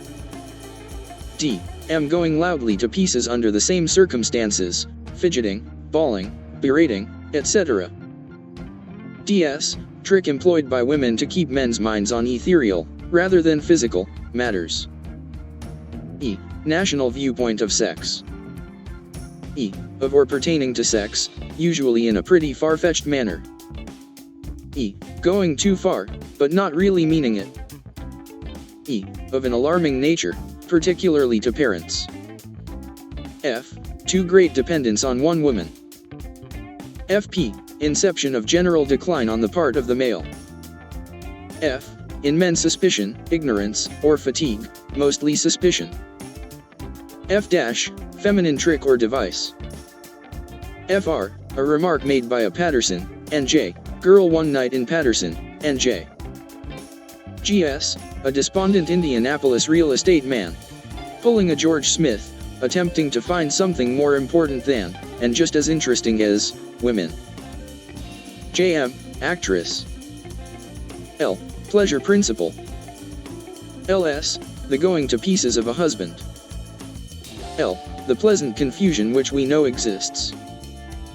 L, being confused by, or confusing someone. MP, male disdain for things which he does not understand. N, attempt to be self-sufficient, with overtones. NR, a male's, particularly a husband's, quick, unpremeditated reactions to stewed vegetables, especially spinach, and to certain salads. N, the beginning of the end, unless the husband can go away somewhere. N, wanting something, but she doesn't know what, desirous of something she hasn't got and probably can't, or shouldn't, have. 1907, P, result of women's inhumanity to man, 1900 to 1907. NBTSOB, women's definitions, 1, indiscreet, 2, charming, 3, pretty and vivacious, 4, oversexed, 5, living in sin. N, all quiet. NP, other people in the room. OJ, reasons for kissing, growing out of the early American credo that kissing for kissing's sake would send one straight to hell. P, the last stages of what was once a bridegroom. P, expression of the sex principle without so much fuss. P, the American male's reverence for the female or, better yet, her insistence on being revered, which amounts to the same thing. PP, state in which the physical gets tangled up with the spiritual, after the manner of a setter pup throwing a huntsman by getting between his feet. P dash, see libido. PC, innocent desire to kiss and fondle, sometimes to maul or wool. P, uncalled for interest in something, almost always sex. PR, putting a man in his place. P, wings for the feet of clay. P dash, same as neurosis, only worse. P, state of being beside oneself to such an extent that it is doubtful if one can pull oneself together. P dash, refers to the knee of a man who is suspicious or tired. RK, the outstanding phenomenon of masculine frigidity, man's refusal to answer the pressure. SD, student of misbehavior. ST, illness commonly found in young ladies who read in cramped quarters. SG, same as George Smith. S, symbol which distracted American suitors used to scrawl on desk pads, margins of books, and so on. T, S, see Schmalhausen trouble. U, period of transition during which the male strives to transmute his ardor for women into the semblance of ardor for games. V, sex kibitzing. A note on the drawings in this book. The inclusion, in this volume, of some 52 drawings by James Thurber, was on the whole intentional. Because, however, of the strong feeling of suspicion which they will arouse in certain quarters, it may not be amiss to offer some explanation. For this task I feel peculiarly fitted. For it was I who, during those trying months when the book was in the making, picked up the drawings night after night from the floor under Thurber's desk, picked them up when I was so tired in body and soul that I could scarcely stoop. It was I who, by gaining the confidence of the charwomen, nightly redeemed countless other thousands of unfinished sketches from the huge waste baskets. And finally, it was my incredible willingness to go through with the business of inking in the drawings, necessitated by the fact that they were done in such faint strokes of a broken pencil as to be almost invisible to the naked eye, that at last brought them to the point where they could be engraved and reproduced. To understand, even vaguely, Thurber's art, it is necessary to grasp the two major themes which underlie all his drawings. The first theme is what I call the melancholy of sex, the other is what I can best describe as the implausibility of animals. These two basic ideas motivate, subconsciously, his entire creative life. Just how some of the animals shown in these pages come in is not clear even to me, except insofar as any animal must be regarded as sexually relevant because of our human tendency to overestimate what can be learned from watching it. When one studies the drawings, it soon becomes apparent that a strong undercurrent of grief runs through them. In almost every instance the man in the picture is badly frightened, or even hurt. These Thurber men have come to be recognized as a distinct type in the world of art. They are frustrated, fugitive beings. At times they seem vaguely striving to get out of something without being seen, a room, a situation, a state of mind. At other times they are merely perplexed and too humble, or weak, to move. The women, you will notice, are quite different. Temperamentally they are much better adjusted to their surroundings than are the men, and mentally they are much less capable of making themselves uncomfortable. It would be foolish to attempt here a comprehensive appreciation of the fierce sweep, the economy, and the magnificent obscurity of Thurber's work, nor can I adequately indicate the stark qualities in the drawings that have earned for him the title of the ugly artist. All anybody can do is to hint at the uncanny faithfulness with which he has caught and thrown to the floor the daily, indeed the almost momently, severity of life's mystery, as well as the charming doubtfulness of its purpose. EBW. Transcribers note illustrations in this ebook have been positioned between paragraphs and outside quotations. Illustrations in this ebook have been positioned between paragraphs and outside quotations. Obvious typographical errors and punctuation errors have been corrected after careful comparison with other occurrences within the text and consultation of external sources. Some hyphens in words have been silently removed, some added, when a predominant preference was found in the original book. Except for those changes noted below, all misspellings in the text, and inconsistent or archaic usage, have been retained. PG-16, Chickamauga replaced with Chickamauga. 89, Schmalhausen replaced with Schmalhausen. 162, Hungrig replaced with Hungraj.